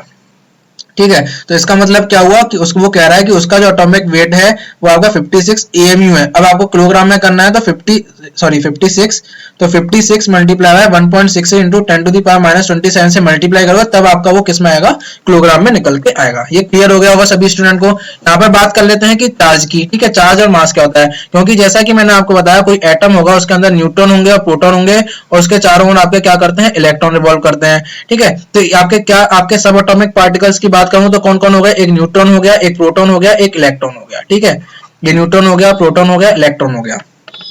तो इनके पे चार्ज क्या क्या होते हैं और इनके मास क्या क्या होते हैं वो आपको यहाँ रख लीजिए। कभी कभी क्या होता है, क्यों बता रहे हैं सर जी आप, इसलिए बता रहे हैं कि कभी कभी एग्जाम में न्यूमेरिकल आ जाता है तो आपको इनकी वैल्यू नहीं दे रखी होगी, तो ये आपको क्या करना है, याद रख लेने हैं। ठीक है, तो प्रोटॉन का मास कितना होता है, आपका चार्ज कितना होता है प्रोटॉन पर, 1.6 इंटू 10⁻⁻19। केवल 1.6 याद रख लीजिए, काफी है, 1.6 इंटू 10⁻⁻19। लेकिन कौन सा रहेगा, पॉजिटिव का। ठीक है, न्यूट्रॉन जो होते हैं वो इलेक्ट्रिकली न्यूट्रल होते हैं, इन पर कोई चार्ज नहीं होता। और जो आपके इलेक्ट्रॉन होते हैं उन पर आपका क्या होता है, सेम चार्ज रहता है जैसा प्रोटॉन पे होता है, लेकिन ये किसका होता है, ये नेगेटिव होता है। क्योंकि हमने पढ़ा था इलेक्ट्रॉन क्या होते हैं, नेगेटिव पार्टिकल्स होते हैं और प्रोटॉन क्या होते हैं, पॉजिटिव पार्टिकल्स होते हैं। अब इनके मास देख लीजिए, यहाँ पर इनको मास आपका प्रोटॉन का मास दे रखा है, आपको न्यूट्रॉन का मास दे रखा है, लेकिन ये किस में दे रखे हैं सर जी, ये AMU में दे रखे हैं। तो इनको आप किस में कर सकते हो, किलोग्राम में आप कर सकते हो। कैसे, किससे मल्टीप्लाई करके, 1.66 इंटू 10⁻⁻27। तो इससे लग करोगे तो लगभग कितना आएगा, प्रोटॉन का मास लगभग इतना ही आ जाएगा। ठीक है, आपका न्यूट्रॉन का मास भी लगभग कितना आ जाएगा, 1.66 इंटू 10⁻, थोड़ा सा डेसिमल में फर्क आएगा, ठीक है, लगभग कितना आ जाएगा। और आपका इसका आप देखोगे तो आपका क्या है, ये देखिए इसमें मल्टीप्लाई कर दीजिए। ठीक है, इसका लगभग आपका कितना आ जाएगा, जब हम बात करते हैं 9 पॉइंट आपका समथिंग कुछ आता है, मल्टीप्लाई 10⁻⁻31 kg आता है। ठीक है, तो जब हम यहाँ देखते हैं कंपेरिजन करोगे तो आपका प्रोटॉन और न्यूट्रॉन के कंपेरिजन में आपका क्या है, इसका मास क्या है, इलेक्ट्रॉन का बहुत कम है, इसलिए इलेक्ट्रॉन के मास को हम क्या करते हैं, जनरली कंसीडर नहीं करते हैं। ठीक है, ये सारी चीजें क्लियर हो गई। ठीक है, केवल जनरल चीजें ये आपको ऑलरेडी पता होंगी। ठीक है, अब कहानी शुरू होती है। अब हमारे यहाँ पर फंडामेंटल टर्म्स एंड डेफिनेशंस आपके सारे खत्म हो जाते हैं। क्यों बताए थे, ये आपको इसलिए बताए थे कि अगर आपके कहीं क्वेश्चन में या आपके न्यूमेरिकल में वो लिखे हुए आ जाए तो उनका मतलब आपको पता हो। अब मेन कहानी शुरू होती है केमिकल बॉन्डिंग की। यहाँ से आप स्क्रीनशॉट ले लीजिएगा या नोट बना लीजिएगा। तो केमिकल बॉन्डिंग क्या है, ठीक है, जैसा कि हमने बताया था कि मटेरियल के अगर कोई सब्सटेंस है, उसके बाद एलिमेंट आया, ये सब्सटेंस है। ठीक है, एलिमेंट आया, एलिमेंट की जो आपकी यूनिट वो एटम आया। ठीक है, यही तो था। एलिमेंट के अंदर क्या होंगे, एक ही एटम होगा, नहीं बहुत सारे एटम होंगे। ये एलिमेंट है तो इसके अंदर बहुत सारे एटम्स होंगे, बहुत सारे एटम। और इन एटम्स के बीच में क्या होगी, आपस में किसी ना किसी चीज से तो आपस में जुड़े हुए होंगे, तो वही क्या है, आपकी बॉन्डिंग है। उसी को क्या बोलना है, एटॉमिक बॉन्ड बोल दीजिए या केमिकल बॉन्डिंग। क्यों बोला, क्योंकि हमने बताया था एटम वो पार्ट है जो आपका क्या करता है, केमिकल रिएक्शन में पार्ट लेता है। ठीक है, वो आपका यूनिट है एलिमेंट की, आपकी स्मॉलर पार्ट यूनिट है जो एलिमेंट की, जो आपकी केमिकल रिएक्शन में क्या करती है, पार्ट लेती है। इसलिए हमने एटॉमिक बॉन्डिंग को केमिकल बॉन्डिंग भी बोल दिया। ठीक है, सिंपल सी बात है। अब देख लेते हैं नीचे क्या लिखा हुआ है। देखो क्या लिखा हुआ है, the atoms and molecules are held together by strong mutual forces. जैसा कि मैंने बताया, जो एटम्स हुए या मॉलिक्यूल्स हुए, आपके एटम्स हुए या मॉलिक्यूल्स हुए, किससे आपके आपस में जुड़े हुए होते हैं, एक strong mutual force of attraction होता है इनके बीच में। ये जो इंटर एटॉमिक फोर्स होता है, ये क्या होता है, इलेक्ट्रोस्टैटिक इन नेचर होता है। ठीक है, इलेक्ट्रोस्टैटिक नेचर कौन सा होता है, मतलब एक अगर कोई पॉजिटिव चार्ज है और कोई नेगेटिव चार्ज है आपका, उनके बीच में जो आपका क्या होता है, फोर्स ऑफ अट्रैक्शन होता है, उसी को हम क्या बोलते हैं, इलेक्ट्रोस्टैटिक फोर्स ऑफ अट्रैक्शन उसे हम बोलते हैं। ठीक है, एंड आपका ये किस पर डिपेंड करता है, electronic structure of the element पर। तो binding force between atom and molecule is chemical bonding. अगर केमिकल बॉन्ड का आपको वो डेफिनेशन पूछता है तो आप ये लिख सकते हैं। ठीक है, इनका क्लासिफिकेशन कैसे किया गया है, मैंने अभी पीछे आपको बताया था इंट्रोडक्शन में कि केमिकल बॉन्ड हुए या आपके जो एटॉमिक बॉन्ड हुए, केमिकल बॉन्ड हुए या आपके एटॉमिक बॉन्ड हुए, या आपके जनरली दो टाइप्स में आपके बांटे गए हैं, ये क्लासिफाई किया गया। एक होते हैं प्राइमरी, ठीक है, एक होते हैं आपके प्राइमरी, एक होते हैं आपके सेकेंडरी। पीछे बता दिया था प्राइमरी कौन से होते हैं, जो आपके स्ट्रॉन्ग होते हैं नेचर में। ठीक है। और सेकेंडरी कौन से होते हैं, जनरली आपके प्राइमरी के कंपैरिजन में वीक होते हैं। तो प्राइमरी के आपके प्राइमरी को अलग कौन कौन से आपके क्लासिफाई किया गया है, प्राइमरी को भी अगेन क्लासिफाई किया गया है आपका आयनिक बॉन्ड, कोवेलेंट बॉन्ड और मेटलिक बॉन्ड, ठीक है। ये तीनों टाइप के बॉन्ड हमें पढ़ने हैं, प्राइमरी भी, सेकेंडरी और प्राइमरी, हम तीनों टाइप के बॉन्ड पढ़ेंगे, ये हमारे सिलेबस में है। और सेकेंडरी बॉन्ड जैसा कि मैंने आपको सिलेबस दिखाया था लेक्चर 1 में, सेकेंडरी बॉन्ड आपके हो गए डिस्पर्जन बॉन्ड, डायपोल बॉन्ड और हाइड्रोजन बॉन्ड, ठीक है। इनको तीन उसमें क्लासिफाई किया गया है, और भी होते हैं, हाँ और भी होते हैं, लेकिन हमें मेनली यही पढ़ने हैं, ठीक है, इसलिए मैंने ये क्लासिफिकेशन लगाया है। तो आपको क्लासिफिकेशन क्लियर हो गया केमिकल बॉन्डिंग का, क्या क्या पढ़ना है हमें, ठीक है। अब क्या करते हैं, एक एक करके इन सभी बॉन्ड्स को हम पढ़ते हैं। चलिए देखो, यही लिखा हुआ है, अभी मैंने आपको बताया था प्राइमरी बॉन्ड वो होते हैं जो आपके क्या होते हैं, स्टेबल होते हैं और स्ट्रॉन्ग होते हैं, ठीक है। प्राइमरी बॉन्ड की डेफिनेशन आप लिख सकते हो, ये वो बॉन्ड होते हैं जो आपके क्या होते हैं, स्टेबल और स्ट्रॉन्ग होते हैं। सेकेंडरी बॉन्ड क्या होते हैं, जैसे कि आपका वैंडरवाल फोर्स वगैरह हो गया, इंटरमोलिकुलर अट्रैक्शन ऑफ फोर्सेज होते हैं, ये आपके जनरली क्या होते हैं, वीक होते हैं, ठीक है। जनरली क्या होते हैं, आपके वीक होते हैं। तो सिंपल 2 लाइन का वो लिखा हुआ है जो मैंने अभी आपको पीछे बताया था। अब एक एक करके क्या करते हैं, एक एक करके इन बॉन्डिंग को पढ़ते हैं, और यहां से हम क्या करेंगे, एक एक करके बॉन्ड पढ़ेंगे और उनकी प्रॉपर्टीज को, और देखेंगे कि उन बॉन्ड्स की प्रॉपर्टीज क्या क्या है, ठीक है। एक एक करके इनको पढ़ेंगे। तो सबसे पहले किसको पढ़ेंगे हम, सबसे पहले पढ़ते हैं आयनिक बॉन्ड को, ठीक है। और आयनिक बॉन्ड किसका आपका क्लासिफिकेशन था, प्राइमरी बॉन्ड का, ठीक है। सबसे पहली बात किसका था, प्राइमरी बॉन्ड का। और एक बात तो मैंने आपको बता दी थी, प्राइमरी बॉन्ड क्या होते हैं, स्टेबल होते हैं और आपके स्ट्रॉन्ग होते हैं। इसका मतलब क्या है, आयनिक बॉन्ड आपका टाइप किसका था, प्राइमरी बॉन्ड का, तो आयनिक बॉन्ड भी आपका क्या होगा, स्टेबल भी होगा और स्ट्रॉन्ग भी होगा। तो एक प्रॉपर्टी से आपको वैसे ही पता चल गई, ठीक है। यहाँ आप देख सकते हैं, यहाँ पर आपका ये जो इमेज लगा हुआ है, यहाँ पर आयनिक बॉन्ड किस तरीके बन रहा है, आपका Na है और आपका Cl है आपका, ठीक है। ये आपका पॉजिटिव एक अपना इलेक्ट्रॉन आपका देखिए, यहाँ से देखिए ये आपका इसमें चला गया, तो आपका क्या बना, ये पॉजिटिव चार्ज बन गया, ये नेगेटिव चार्ज बन गया और आपका आयनिक बॉन्ड बन गया, ठीक है। इसको हम डिटेल में और जान लेते हैं। तो चलिए यहाँ पर देखिए, आपको वैसे तो आयनिक बॉन्ड सभी स्टूडेंट को पता है, लेकिन यहाँ क्या लिखा हुआ है, केवल आपके एग्जाम पॉइंट ऑफ व्यू से लिखा हुआ है कि अगर एग्जाम में क्वेश्चन आता है तो आपके पास कुछ पॉइंट्स होने चाहिए लिखने के लिए, तो आप यहाँ से वो लिख सकते हैं, ठीक है। इनको मैं रीड नहीं करूंगा ना आपको बताऊंगा, केवल आप इतना समझ लीजिए कि आयनिक बॉन्ड होता क्या है। आयनिक बॉन्ड आपका क्या है, यहाँ इमेज में देख लीजिए, आपका एक Na का एलिमेंट है, ठीक है। Na का एलिमेंट, एक Na का आपका एटम है, एक आपका क्लोरीन का एटम है। अब जब बात करोगे Na के आपकी Na की जब बात करोगे जिसका एटॉमिक नंबर 11 होता है, तो आपको क्या मिलेगा, जब आप इसका वो बनाओगे, स्ट्रक्चर बनाओगे, इलेक्ट्रॉनिक कॉन्फ़िगरेशन जैसे बोलते हैं, जो कि आपने 11th 12th क्लास में काफी अच्छे से किया हुआ है। तो क्या होता है कि इसकी अगर मैं Na का बनाता हूं तो इसकी आउटर मोस्ट शेल में आपको क्या मिलेगा, केवल एक इलेक्ट्रॉन मिलता है, ठीक है। और ये मेरा Na का हो गया। तो जैसे यहाँ देख लीजिए, ये लिखा हो, ये आपका Na का है और ये आपका क्लोरीन का है। Na का कितना था, 11 था, और इसका क्लोरीन का कितना होता है, एटॉमिक नंबर 17। तो यहाँ देख लीजिए, इसकी जो आपके एटॉमिक शेल में क्या है, यहाँ पर ये देखिए, यहाँ पर ये आपको दिखा रहा है इमेज में, ये आपका क्या है, ये आपका एक इलेक्ट्रॉन इसके आउटरमोस्ट शेल में था, कितना होता है, एक इलेक्ट्रॉन। और क्लोरीन के आउटरमोस्ट शेल में कितना होते हैं, आपके 7 इलेक्ट्रॉन होते हैं। तो हर कोई एटम स्टेबल कब होता है, हर कोई एटम चाहता है, हर कोई एटम क्या चाहता है, स्टेबल होना, ठीक है। हर कोई एटम क्या चाहेगा, स्टेबल हो जाऊं। और वो स्टेबल कब होते हैं, जब उनकी क्या होते हैं, आउटर मोस्ट शेल में, आपने सभी स्टूडेंट ने पढ़ा हुआ है, आउटर मोस्ट शेल में क्या होते हैं, आपके 8 इलेक्ट्रॉन्स होते हैं, ठीक है। आउटर मोस्ट शेल में 8 इलेक्ट्रॉन। अब यहाँ Na की आउटर मोस्ट शेल में कितने हैं, 1 है, और आपकी क्लोरीन के आउटर मोस्ट शेल में कितने हैं सर जी, क्लोरीन के आउटर मोस्ट शेल में 7 है। तो अगर ये मेरा Na अपना एक इलेक्ट्रॉन क्लोरीन को दे दे तो क्लोरीन के 8 हो जाएंगे, और Na की जो नीचे वाली शेल थी उसमें 8 ऑलरेडी थे, उसके भी 8 पूरे हो जाएंगे। तो क्या अपना Na भी स्टेबल हो गया और क्लोरीन भी स्टेबल हो गया, बिल्कुल सही कहा सर जी आपने, दोनों आपके स्टेबल हो गए। तो ये Na क्या करता है, अपना एक जो आपका इलेक्ट्रॉन होता है उसे कुर्बान कर देता है और अपने एक इलेक्ट्रॉन को किसको दे देता है, अपने क्लोरीन को दे देता है, ठीक है। और इनमें क्या बन हो जाती है, इनमें हो जाती है दोस्ती, इनमें हो जाती है फ्रेंडशिप। और क्या बन जाता है, जब फ्रेंडशिप हो गई तो क्या हो गया, एक बॉन्ड बन गया इनके बीच में, और उसी बॉन्ड का नाम क्या कर दिया, उसी बॉन्ड का हमने नाम दे दिया आयनिक बॉन्ड। यानी इनकी फ्रेंडशिप को हमने नाम क्या दिया, आयनिक बॉन्ड, ठीक है। इसने अपना एक इलेक्ट्रॉन इसको दे दिया कि ले भाई तू मेरा एक इलेक्ट्रॉन रख ले, तू भी खुश हो जा, तेरी भी ऑक्टेट पूरी और मेरी भी ऑक्टेट पूरी। अब मैंने तुझे एक इलेक्ट्रॉन दिया है और तूने मेरा एक इलेक्ट्रॉन लिया है, तो हमारे बीच में एक रिश्ता तो जुड़ गया, ठीक है। एक बॉन्डिंग हमारे बीच में क्या हो गई, एक बॉन्डिंग हो गई, और उसी रिश्ते का, उसी बॉन्डिंग का नाम इन्होंने क्या दिया कि इस रिश्ते को हम नाम देंगे आयनिक बॉन्ड, ठीक है। तो ये क्या होती है, आपकी आयनिक बॉन्डिंग होती है। क्लियर हो गया सभी स्टूडेंट को, पूरी कहानी क्या लिखी हुई है यहाँ पर, ये केवल आपके एग्जाम्स के लिए है, अगर आपका आता है तो 4 पॉइंट लिख दीजिएगा, ठीक है। आयनिक बॉन्ड क्लियर हो गया। सबसे इंपॉर्टेंट बात सबसे इंपॉर्टेंट बात यही है कि properties of ionic bond, ionic bond की प्रॉपर्टीज क्या होती हैं, कि अगर आपके कोई भी दो एटम आपके आयनिक बॉन्ड बना रहे हैं, जैसे कि हमने NaCl का एग्जांपल लिया था, ठीक है, इन्होंने अपना रिश्ता बनाया था आयनिक बॉन्ड वाला, तो इनकी प्रॉपर्टीज क्या होंगी। अब जब ये आपके इन्होंने बॉन्डिंग बना ली, ठीक है, इस रिश्ते में आ गए, तो इनकी कुछ प्रॉपर्टीज ये शो करेंगे। वो प्रॉपर्टीज आपकी क्या है, तो ये प्रॉपर्टीज देख लीजिए। जो भी आपके जो मटेरियल होंगे, जिनमें आपके कंपाउंड बोलिए आपके मटेरियल जो होंगे, जो भी आपके आयनिक बॉन्ड बना रहे होंगे, ठीक है, जो भी आपके आयनिक बॉन्ड बना रहे होंगे वो कैसे होंगे, क्रिस्टलाइन इन नेचर। ठीक है, अब यहाँ क्रिस्टलाइन वर्ड क्या आ गया, ये मैं आपको पूरा डिटेल में समझाऊंगा जब हम क्या पढ़ेंगे, क्रिस्टलाइन आपका सॉलिड्स पढ़ेंगे। ठीक है, जब हम टाइप्स ऑफ सॉलिड पढ़ेंगे, crystalline solids and amorphous solid, तब मैं आपको पूरा पढ़ाऊंगा कि क्रिस्टलाइन क्या होता है और अमॉर्फस क्या होता है। तो अभी आप केवल समझ लीजिए कि जो भी आपके मटेरियल में आयनिक बॉन्ड देखने को मिलेगा वो आपके क्या होंगे, क्रिस्टलाइन होंगे नेचर में। उनकी स्ट्रेंथ ज्यादा होगी, पहले बता दें प्राइमरी बॉन्ड आपके क्या होते हैं, स्ट्रॉन्ग होते हैं, तो आपका क्या होगा, स्ट्रेंथ ज्यादा होगी।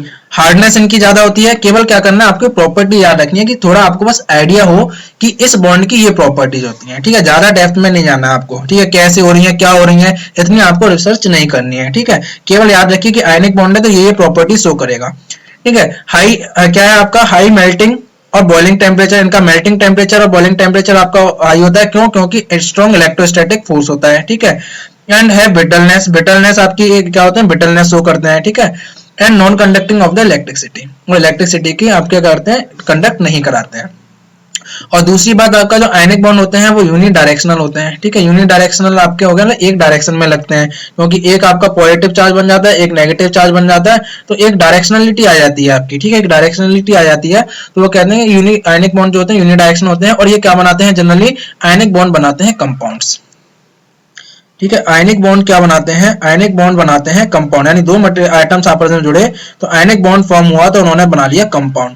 अब ये कंपाउंड क्या होता है, इसको मैं अभी थोड़ा सा बता देता हूं, पर आपको जब मैं यूनिट 2 पढ़ाऊंगा तो उसमें आपको पूरा क्लियर करूंगा कि अलॉय एंड कंपाउंड्स में आपका क्या डिफरेंस होता है। ठीक है, अलॉय और कंपाउंड में क्या डिफरेंस होता है पूरा क्लियर करूंगा। कंपाउंड क्या होते हैं, यहाँ पर मैं आपको थोड़ा समझाता हूँ। कंपाउंड ये होते हैं, मान लीजिए मैंने आपका कोई आपका मटेरियल लिया 1, यहाँ पे हम एटम्स की बात कर रहे हैं, तो आपका क्या हो गया, एटम्स बॉन्ड बनाना है तो आपका कंपाउंड बन जाता है आयनिक बॉन्ड बना के। मैं एक पूरा का पूरा ले लेता हूँ, मान लीजिए सोडियम का पूरा एक बड़ा क्रिस्टल है। ठीक है, प्लस मैं आपका एक दूसरा मटेरियल ले लेता हूँ जो कि आपका मान लीजिए क्लोरीन का है आपका, मान लीजिए। ठीक है, और जब ये मेरा मिलके बनाएंगे तो आपका एक मटेरियल 3 बना। ठीक है, ये मान लीजिए बन गया, और ये क्या बन गया, NaCl। ठीक है, जो NaCl जो होगा वो क्या प्रॉपर्टीज दिखाएगा, ये सारी प्रॉपर्टीज होंगी NaCl में जो मैंने अभी आपको बताई थी। अब कंपाउंड क्या होते हैं सर जी, कंपाउंड वो होते हैं कि आपने दो मटेरियल मिलाया और जो तीसरा मटेरियल जो आपका बना है, इस मटेरियल की जो प्रॉपर्टीज होंगी वो ना मटेरियल 1 जैसी प्रॉपर्टीज भी नहीं होंगी, ना मटेरियल 2 जैसी, यानी इनकी इन दोनों से अलग प्रॉपर्टीज शो करेगा। ठीक है, कंपाउंड का मतलब समझ में आ गया नहीं, जो मटेरियल 1 की प्रॉपर्टीज होंगी और जो मटेरियल 2 की प्रॉपर्टीज होंगी, वो प्रॉपर्टीज ना होकर इसकी अपनी खुद की कुछ प्रॉपर्टीज होंगी जो कि इन दोनों की प्रॉपर्टी से अलग होंगी। लेकिन वही मैं यहाँ पे आपको बता देता हूँ, वही अलॉय में आपका क्या होता है, जब मैं अलॉय में आपका क्या करता हूँ, एक मटेरियल 1, एक मटेरियल 2 और एक मटेरियल मैंने 3 बना दिया, तो ये जो मटेरियल 3 होता है ये अपने जो पेरेंट्स मटेरियल जो होते हैं इनकी प्रॉपर्टी शो करता है। यानी M3 में आपकी क्या होंगी, M1 की भी प्रॉपर्टी होंगी और M2 की भी प्रॉपर्टी होंगी। लेकिन कंपाउंड्स में आपका क्या होता है कि आपकी अलग ही प्रॉपर्टी शो करता है। तो छोटा सा डिफरेंस था जो कि आपको क्लियर हो गया होगा। तो क्या सभी स्टूडेंट को आयनिक बॉन्ड की प्रॉपर्टीज क्लियर हुई? उम्मीद करता हूं आयनिक बॉन्ड की प्रॉपर्टी आप सभी स्टूडेंट को क्लियर हो गई होंगी। दूसरा कोवेलेंट बॉन्ड, आप सभी स्टूडेंट ने पढ़ा है कोवेलेंट बॉन्ड क्या होता है। ठीक है, यहाँ पर क्या होती है आपकी sharing of electron, sharing of electron. Covalent bond क्या है, जहां पर शेयरिंग ऑफ इलेक्ट्रॉन। ये देखिए एक ये बैठे हैं फ्लोरीन मास है, एक फ्लोरीन मास है, ये बैठे हैं आपके, इनके आउटर मोस्ट शेल में आपके इलेक्ट्रॉन थे, एक एक की कमी पड़ रही थी दोनों में, और उन्होंने क्या करा, आपस में एक एक शेयर कर लिया। ठीक है, क्या ये वाला कह रहे थे कि मैं तुझे दे नहीं पाऊंगा। ठीक है, ये कह रहा था मैं भी तुझे अपना एक इलेक्ट्रॉन कुर्बान करके नहीं दे सकता। ठीक है, जैसा कि आयनिक बॉन्ड में हो रहा था। ठीक है, आयनिक बॉन्ड में हो रहा था क्या कि उसने अपना एक इलेक्ट्रॉन कुर्बान करके दूसरे को दे दिया था, तो रिश्ता क्या था, कुछ ज्यादा ही मजबूत हो गया था। ठीक है, ज्यादा ही स्ट्रांग हो गया था क्योंकि यहाँ कुर्बानी हुई थी। लेकिन यहाँ क्या हो रही है, शेयरिंग चल रही है। यहाँ पे क्या करेगा, अच्छा हम एक दूसरे को नहीं देते तो क्या करते हैं, अपना अपना एक एक क्या कर लेते हैं, शेयर कर लेते हैं, आपस में बांट लेते हैं। तो यहाँ पे ये भी शेयरिंग और ये भी शेयरिंग। ठीक है, तो यहाँ पर दोनों क्या कर लेंगे, आपस में शेयरिंग कर लेंगे और अपना जो इनका जो बॉन्डिंग बनी, इनका जो रिश्ता बना, उसको हमने नाम दिया कोवेलेंट बॉन्ड। ठीक है, जब भी शेयरिंग होगी तो उस रिश्ते को नाम दिया जाएगा कोवेलेंट बॉन्ड। चलिए आगे चलते हैं, क्या लिखा हुआ है, केवल आपके एग्जाम में आता है तो आप ये पॉइंट्स लिखे आइएगा। ठीक है, कुछ मटेरियल होना चाहिए, बाकी कैसे होता है वो मैंने आपको बता दिया कि आपकी हर कोई एटम क्या चाहता है, अपनी ऑक्टेट को कंप्लीट करना चाहता है, ठीक है। हर कोई एटम क्या चाहता है, अपनी ऑक्टेट को कंप्लीट करना चाहता है। अगर उसके पास कैपेबिलिटी है कि वो ट्रांसफरिंग करा सकता है इलेक्ट्रॉन की, ठीक है, अगर उसके पास कैपेबिलिटी है कि हम ट्रांसफरिंग करके करा सकते हैं ऑक्टेट कंप्लीट, तो वो आयनिक बॉन्ड बना लेंगे, ठीक है। अब क्या है, क्यों क्यों ट्रांसफरिंग भी हो रही है, तो उसके लिए भी हमें एनर्जी चाहिए, ठीक है। ये थोड़ा ना कि अपने आप हो जाएगी, मन से हो जाएगी, एनर्जी चाहिए होता है। अब मैं ज्यादा नंबर ऑफ इलेक्ट्रॉन ट्रांसफर करूंगा तो मुझे हाई अमाउंट ऑफ एनर्जी चाहिए होगी ना, वो हाई अमाउंट ऑफ एनर्जी मैं कहां से लाऊंगा, ठीक है, उसके पे डिपेंड करता है। बहुत ज्यादा अमाउंट ऑफ एनर्जी मुझे चाहिए होगी, तो वो पॉसिबल नहीं हो पाता है। तो जब हमारी ट्रांसफरिंग पॉसिबल नहीं हो पाती है तो हम क्या करते हैं, शेयरिंग करा देते हैं। जैसे कि यहाँ देख लीजिए, एक ऑक्सीजन का है, ये है आपका एक ऑक्सीजन का, ठीक है।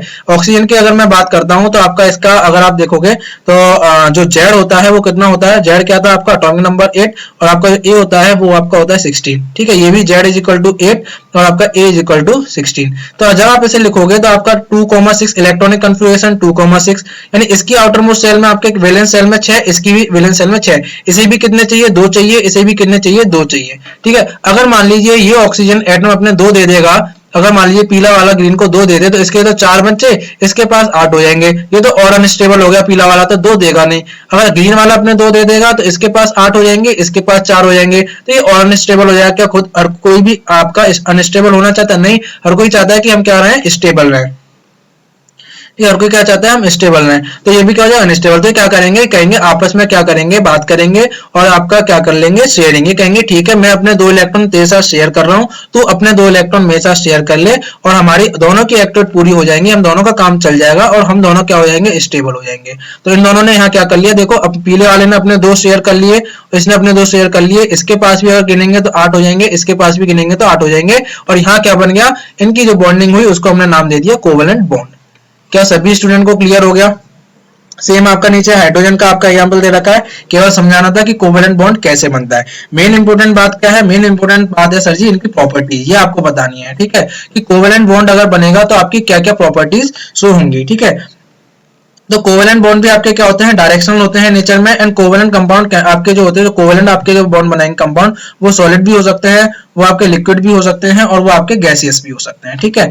जो भी आपके कंपाउंड आपके कोवेलेंट बॉन्ड बनाएंगे उनके पास ये कैरेक्टरिस्टिक होंगी, हाई स्ट्रेंथ होगी, ठीक है। ये भी क्योंकि कोवेलेंट बॉन्ड भी क्या है, स्ट्रॉन्ग है, दोनों ने शेयरिंग करी है, इतनी जल्दी इनको तोड़ना, इनकी जल्दी इतना आसान नहीं होगा, इनके रिश्ते को तोड़ना इतना आसान नहीं होगा, इनके बीच की बॉन्डिंग को तोड़ना इतना आसान नहीं होता। हमें बहुत ज्यादा एनर्जी देनी पड़ेगी, बहुत ज्यादा एनर्जी देनी पड़ेगी, तब जाके मानेंगे कि ठीक है अब हम अपना क्या करते हैं, बॉन्ड को ब्रेक करते हैं। तो इसके लिए हमें क्या चाहिए होगी, हाई एनर्जी हमें देनी पड़ रही है इनके बॉन्ड को ब्रेक करने के लिए। इसका मतलब क्या हुआ कि कोवेलेंट बॉन्ड की स्ट्रेंथ क्या है, काफी ज्यादा है, ठीक है, इनके बीच की बॉन्डिंग बहुत अच्छी है, ठीक है। अब यहाँ देख लीजिए, इनके बीच की भी आपकी स्ट्रेंथ ज्यादा है बॉन्ड की, तो क्या होगा, इनका भी मेल्टिंग पॉइंट और बॉइलिंग टेम्परेचर आपके क्या होंगे, आपके हाई होंगे। तीसरा पॉइंट क्या कह रहा है कि एटम्स जो आपके एटम्स का जो मूवमेंट होता है मटेरियल के आपके अंदर, ठीक है, उसमें क्या होता है आपका, requires the breaking of distinct bond, ठीक है। उसमें अगर जैसे मान लीजिए एटम मूव कर रहे हैं, ये इसके साथ बॉन्ड बना रहा था, अगर ये मूव कर रहा है, यहाँ पे कोई एटम है, तो ये बॉन्ड इसे ब्रेक करना पड़ेगा, यहाँ जाएगा तो इसके साथ बॉन्ड बनाएगा, ठीक है। तो देर में आपके मटेरियल जो होते हैं ब्रिटल होते हैं, ठीक है। ये चीज इनको क्या बनाती है, एटम का जो मूवमेंट होता है, ठीक है, तो क्या होता है आपका बॉन्ड ब्रेक होगा जिसकी वजह से इनको इनके अंदर कौन सी प्रॉपर्टी आ जाती है, इनके अंदर ब्रिटलनेस की प्रॉपर्टी आ जाती है, यानी ये भी आपके क्या होते हैं, ब्रिटल होते हैं। इलेक्ट्रिकल कंडक्टिविटी की बात करें तो electrical conductivity depends upon the bond strength, ठीक है। इलेक्ट्रिकल कंडक्टिविटी इनकी बॉन्ड स्ट्रेंथ पे डिपेंड करती है, ranging from the conductive tin, ठीक है। टिन जैसे अगर मैं लेता हूं तो टिन आपका कंडक्टिव होता है, थ्रू सेमीकंडक्टिव सिलिकॉन, सिलिकॉन में भी आपका क्या होता है, कोवेलेंट बॉन्ड है जो कि सेमीकंडक्टिव है। एंड इंसुलेटिंग डायमंड, डायमंड में भी आपका क्या होता है, कोवेलेंट बॉन्ड है, यानी कि आपकी जो बॉन्ड आपकी बॉन्ड पर डिपेंड करती है, बॉन्ड स्ट्रेंथ पर डिपेंड करता है कि वो आपका कंडक्टिव, यानी ये कंडक्टिव भी हो सकते हैं, आपके सेमी कंडक्टिव भी हो सकते हैं, और आपके इंसुलेटिंग में। तीनों एग्जांपल्स आपको दिखाए गए हैं। Covalent solid do not form close pack structure क्या होता है, पूरा यूनिट 1 में आपके बताएंगे जब हम क्या पढ़ेंगे, क्रिस्टल स्ट्रक्चर पढ़ेंगे, ठीक है। तो अभी टेंशन लेने की बात नहीं है, केवल आप समझ लीजिए, जब क्रिस्टल स्ट्रक्चर पढ़ेंगे पूरा बताएंगे किस किस टाइप के क्रिस्टल स्ट्रक्चर होते हैं। तो कोवेलेंट बॉन्ड आपके क्लोज पैक स्ट्रक्चर नहीं बनाते हैं, क्योंकि बॉन्डिंग क्या होती है, डायरेक्शन होती है, ठीक है। तो ये आपकी कुछ इंपोर्टेंट इनकी प्रॉपर्टीज थी जो कि आपको पता होनी चाहिए। चलिए बात कर लेते हैं, यहाँ पर क्या लिखा हुआ है, देखो जो आपके कोवेलेंट बॉन्ड होते हैं, यहाँ इमेज थोड़ा आपका ये ब्लड हो गया, मैं दूसरी इमेज आपको दिखाऊंगा, ठीक है। ये भी आपके 2 टाइप के होते हैं, एक होते हैं नॉन पोलर कोवेलेंट एंड आपके एक होते हैं पोलर कोवेलेंट, ठीक है। Polar covalent bond and non polar covalent bond. ठीक है, अब कहानी क्या है कि पोलर क्या है और आपके नॉन पोलर क्या है। ठीक है, तो यहाँ पर कहानी क्या आती है कि आपके जो इलेक्ट्रॉन्स हैं, क्योंकि मैंने आपको बताया कोवेलेंट बॉन्ड में आपको क्या रखना है, इलेक्ट्रॉन आपके शेयर होते हैं। ठीक है, अगर इस इलेक्ट्रॉन की शेयरिंग इक्वली हो रही है, ठीक है, अगर इस इलेक्ट्रॉन की शेयरिंग इक्वली हो रही है तो उसे हम बोलते हैं नॉन पोलर। और अगर इसी इलेक्ट्रॉन की शेयरिंग आपकी अनइक्वली हो रही है, यानी कि इक्वली शेयरिंग नहीं हो रही है, तो वही क्या हो जाता है आपका पोलर कोवेलेंट बॉन्ड। ठीक है, ये इमेज थोड़ा आपका ब्लड है, मैं दूसरी इमेज आपको दिखाता हूँ। ये वाली इमेज देख लीजिए, ये वाली इमेज देख लीजिए, polar and non polar covalent bond. तो एक आपके क्या होते हैं, एक होते हैं नॉन पोलर कोवेलेंट बॉन्ड, एक आपके होंगे आपके पोलर कोवेलेंट बॉन्ड। ठीक है, अगर हम बात कर लेते हैं नॉन पोलर कोवेलेंट बॉन्ड की, तो इसमें क्या हो जाता है आपकी इक्वल शेयरिंग ऑफ इलेक्ट्रॉन्स। जहां इक्वल शेयरिंग ऑफ इलेक्ट्रॉन, जहां आपकी इलेक्ट्रॉन की शेयरिंग बराबर बराबर हो रही है, तो आपके क्या बन जाते हैं, नॉन पोलर कोवेलेंट बॉन्ड बन जाते हैं। जब आपकी क्या होगी, जो पोलर कोवेलेंट बॉन्ड में क्या होंगे, आपकी क्या होगी, अनइक्वल शेयरिंग। जब अनइक्वल शेयरिंग होगी तो आपकी क्या होंगे, पोलर कोवेलेंट बॉन्ड। अब अनइक्वल शेयरिंग का क्या है चक्कर वगैरह, क्या होता है कि हर आपके एटम की एक होती है इलेक्ट्रोनेगेटिविटी। हर एटम की आपकी इलेक्ट्रोनेगेटिविटी आपकी अलग अलग होती है। जब आपकी इलेक्ट्रोनेगेटिविटी सेम हो जाती है तो नॉन पोलर बना लेते हैं। अब आपकी अलग अलग हो जाएगी तो मान लीजिए इसकी इलेक्ट्रोनेगेटिविटी आपकी कम है, इसकी इलेक्ट्रोनेगेटिविटी ज्यादा है, यानी कि इलेक्ट्रोनेगेटिविटी मतलब क्या है कि इलेक्ट्रॉन को अपनी तरफ कितनी ज्यादा खींच के रख रहा है, कितना बांध के रख रहा है। जिसकी ज्यादा होगी वो अपने पास इलेक्ट्रॉन को ज्यादा खींच के रखेगा, जिसकी कम ताकत होगी वो अपनी तरफ नहीं खींच के रख पाएगा। ठीक है, मान लो ये बड़ा एटम है, ये छोटा एटम है, इसकी इलेक्ट्रोनेगेटिविटी ज्यादा है, तो क्या करेगा, इलेक्ट्रॉन को अपनी तरफ ज्यादा खींचेगा। मैं बड़ा हूं तो डोमिनेट करेगा, डोमिनेट करेगा तो क्या, मेरे पास इलेक्ट्रॉन ज्यादा रहेगा। ठीक है, और दूसरा वाला छोटा है वो ज्यादा डोमिनेट नहीं कर पाएगा, लेकिन शेयरिंग करनी है, दोनों को ऑक्टेट पूरी करनी है तो काम तो चलाना ही पड़ेगा। ठीक है, वो कहेगा ठीक है भैया तू थोड़ा ज्यादा रख ले, मैं थोड़ा कम रख लूंगा, क्योंकि इसकी इलेक्ट्रोनेगेटिविटी कम है। अब दोनों बराबर है, मान लीजिए ऑक्सीजन ऑक्सीजन के एटम ले लिए, दोनों एक जैसे हैं, जुड़वा भाई हैं, दोनों जुड़वा भाई हैं, तो आपस में क्या करेंगे, एक बराबर ताकत है दोनों में, तो क्या करेंगे, बराबर बराबर शेयरिंग कर लेंगे। ठीक है, एक आपका कमजोर है, एक आपका स्ट्रॉन्ग है, तो क्या होगा, अनइक्वल शेयरिंग हो जाएगी। अनइक्वल शेयरिंग तो पोलर कोवेलेंट, और आपका इक्वल शेयरिंग तो नॉन पोलर कोवेलेंट। अब ये कहानी बस आपको ये बतानी है कि जब आपका पोलर कोवेलेंट बॉन्ड होगा, क्योंकि इसमें क्या है, अनइक्वल शेयरिंग हो रही है, तो क्या होगा, इसके पास आपका इलेक्ट्रॉन जिसके पास कम रहेगा, क्योंकि इलेक्ट्रॉन के पास क्या है, नेगेटिव चार्ज है, तो जिसके पास से इलेक्ट्रॉन चला गया उस पर क्या आ जाता है, पॉजिटिव चार्ज, और जिसके पास इलेक्ट्रॉन पहुंच जाता है उसके पास आ जाता है नेगेटिव चार्ज। तो मान लीजिए इस वाले एटम के पास क्या है, इलेक्ट्रॉन ज्यादा शेयर नहीं कर पा रहा है, यानी इलेक्ट्रॉन थोड़ा इधर की तरफ शिफ्ट हो गया है, और जो बड़ा वाला ब्लू वाला है वो इलेक्ट्रॉन को ज्यादा शेयर कर रहा है। तो क्या होगा कि इलेक्ट्रॉन इसके पास ज्यादा नहीं है, तो इस पे एक छोटा सा पॉजिटिव चार्ज आ जाएगा, डेल्टा पॉजिटिव, और इस वाले पर क्या आ जाएगा, एक नेगेटिव चार्ज आएगा, जिसे बोलेंगे डेल्टा नेगेटिव।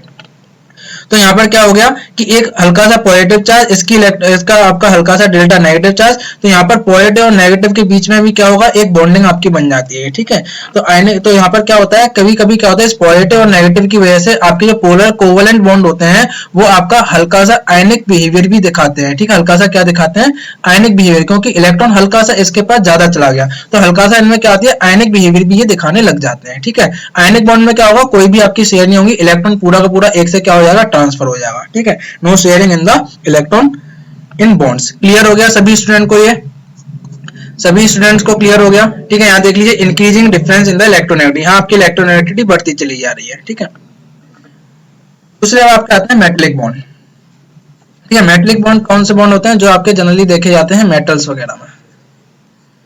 ठीक है, तो मेटलिक बॉन्ड को पढ़ते हैं, किसका एग्जाम्पल है, ये भी प्राइमरी बॉन्ड का, ये भी आपका प्राइमरी बॉन्ड्स का एग्जांपल है। प्राइमरी बॉन्ड्स क्या होते हैं, स्ट्रॉन्ग होते हैं, तो मेटलिक बॉन्ड भी क्या होंगे, मेटलिक बॉन्ड भी आपके स्ट्रॉन्ग होंगे।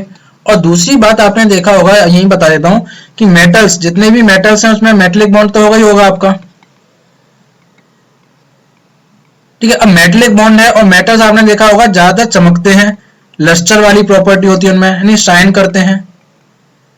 तो शाइन क्यों करते हैं, इसी मेटलिक बॉन्ड के कारण। ये किसके कारण, यानी कि मेटल्स में जो शाइनिंग वाली प्रॉपर्टी होती है वो उनकी बॉन्डिंग की वजह से ही होती है। तो समझ में आया कि बॉन्डिंग की वजह से प्रॉपर्टीज कैसे मिल रही है मटेरियल को, तो वो अब देखते हैं कैसे आती है आपकी। ठीक है, यहाँ देख सकते हैं इमेज में, यहाँ पे आपको थोड़ा क्लियर नहीं दिखाई दे रहा होगा, क्योंकि इलेक्ट्रॉन देखो कितनी जल्दी जल्दी भाग रहे हैं, आपको इलेक्ट्रॉन दिखाई भी नहीं चल रहे, पता भी नहीं चल पा रहा है।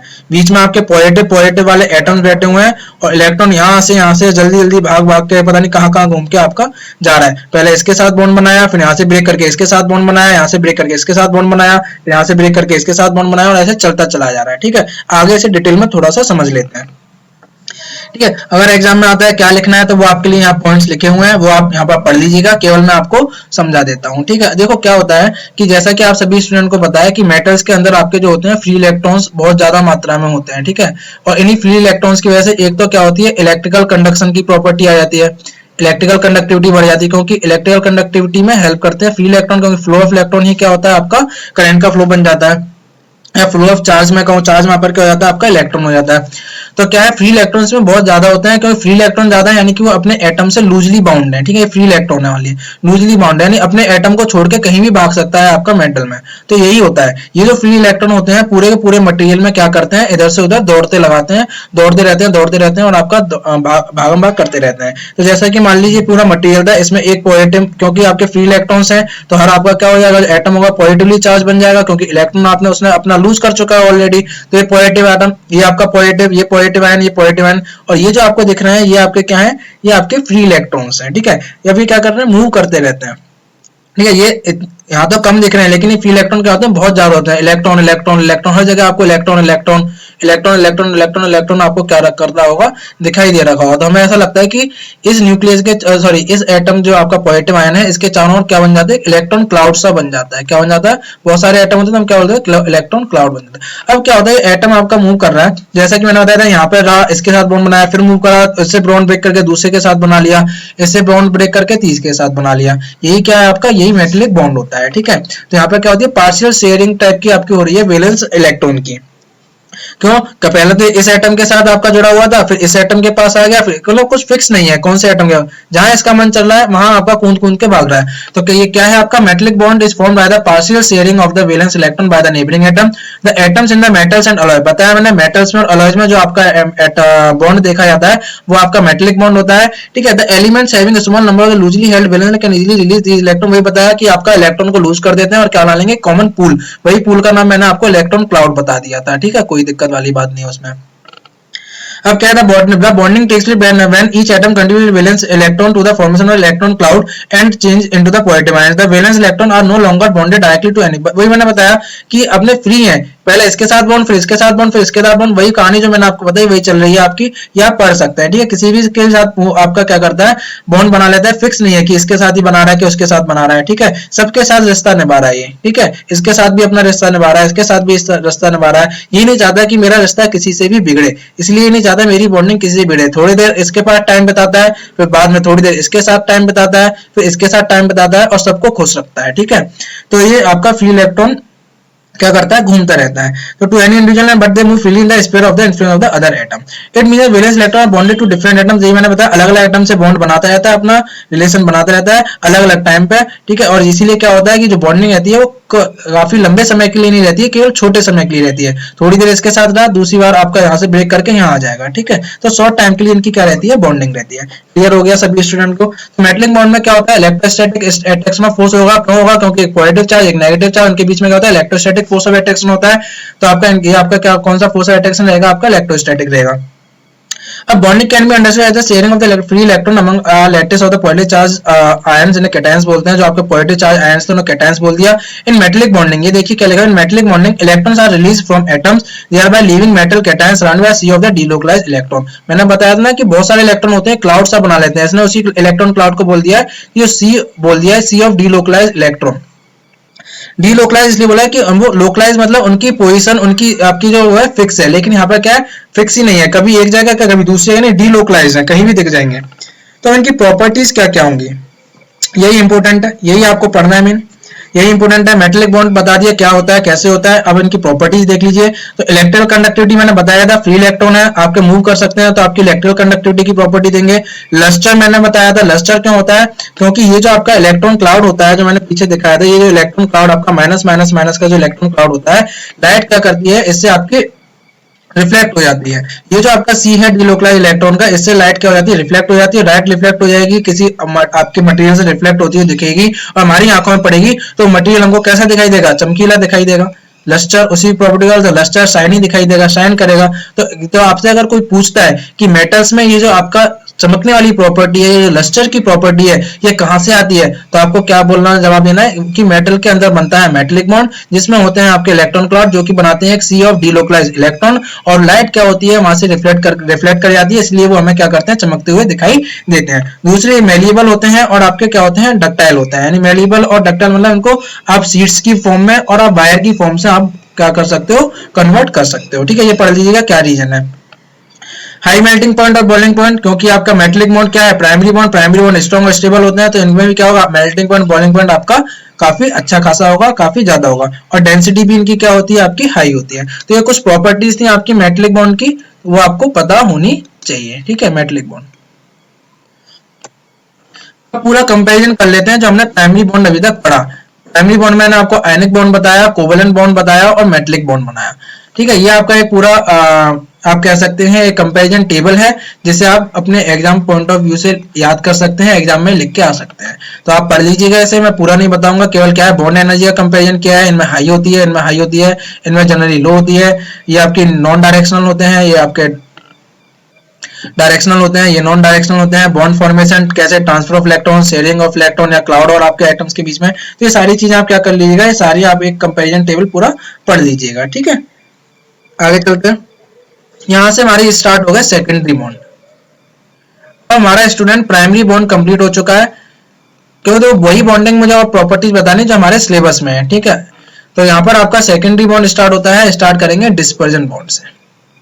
ठीक है, क्या होता है डिस्पर्जन बॉन्ड? एक तो ये पता चल गया होगा कि ये सेकेंडरी बॉन्ड का टाइप है, और सेकेंडरी बॉन्ड आपके थोड़े क्या होते हैं आपके वीक होते हैं और थोड़े अनस्टेबल भी होते हैं, हल्के से अनस्टेबल होंगे और वीक होंगे। तो डिस्पर्जन बॉन्ड की एक प्रॉपर्टी वैसे पता चलेगी कि अनस्टेबल होगा और आपका वीक होगा।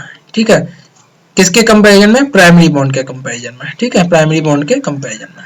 चलिए आगे चलते हैं कि ये डिस्पर्जन बॉन्ड क्या है और इससे क्या प्रॉपर्टी। ठीक है, सारी बात कर लेते हैं। अब ज्यादा नहीं बचा है लेक्चर, थोड़ा सा लेक्चर बचा है, इसको कंप्लीट करते हैं। तो कुछ नहीं है, कहानी पूरी क्या लिखी हुई है। ठीक है, ये पूरी कहानी आप पढ़ लीजिएगा अपने एग्जाम्स के लिए, स्क्रीनशॉट ले लीजिएगा इसका एक बार। मैं आपको बताता हूँ ये इमेज, यहाँ से समझाते हैं। ठीक है, देखो क्या है, ये आपका एटम था, एटम के अंदर आपका क्या होता है, आपका पॉजिटिव चार्ज होता है, इलेक्ट्रॉन होते हैं, इलेक्ट्रॉन आपके चारों घूमते हैं, ये इलेक्ट्रॉन क्या होते हैं आपके इलेक्ट्रॉन क्लाउड बनाते हैं। ठीक है, इलेक्ट्रॉन क्लाउड बनाते हैं आपके।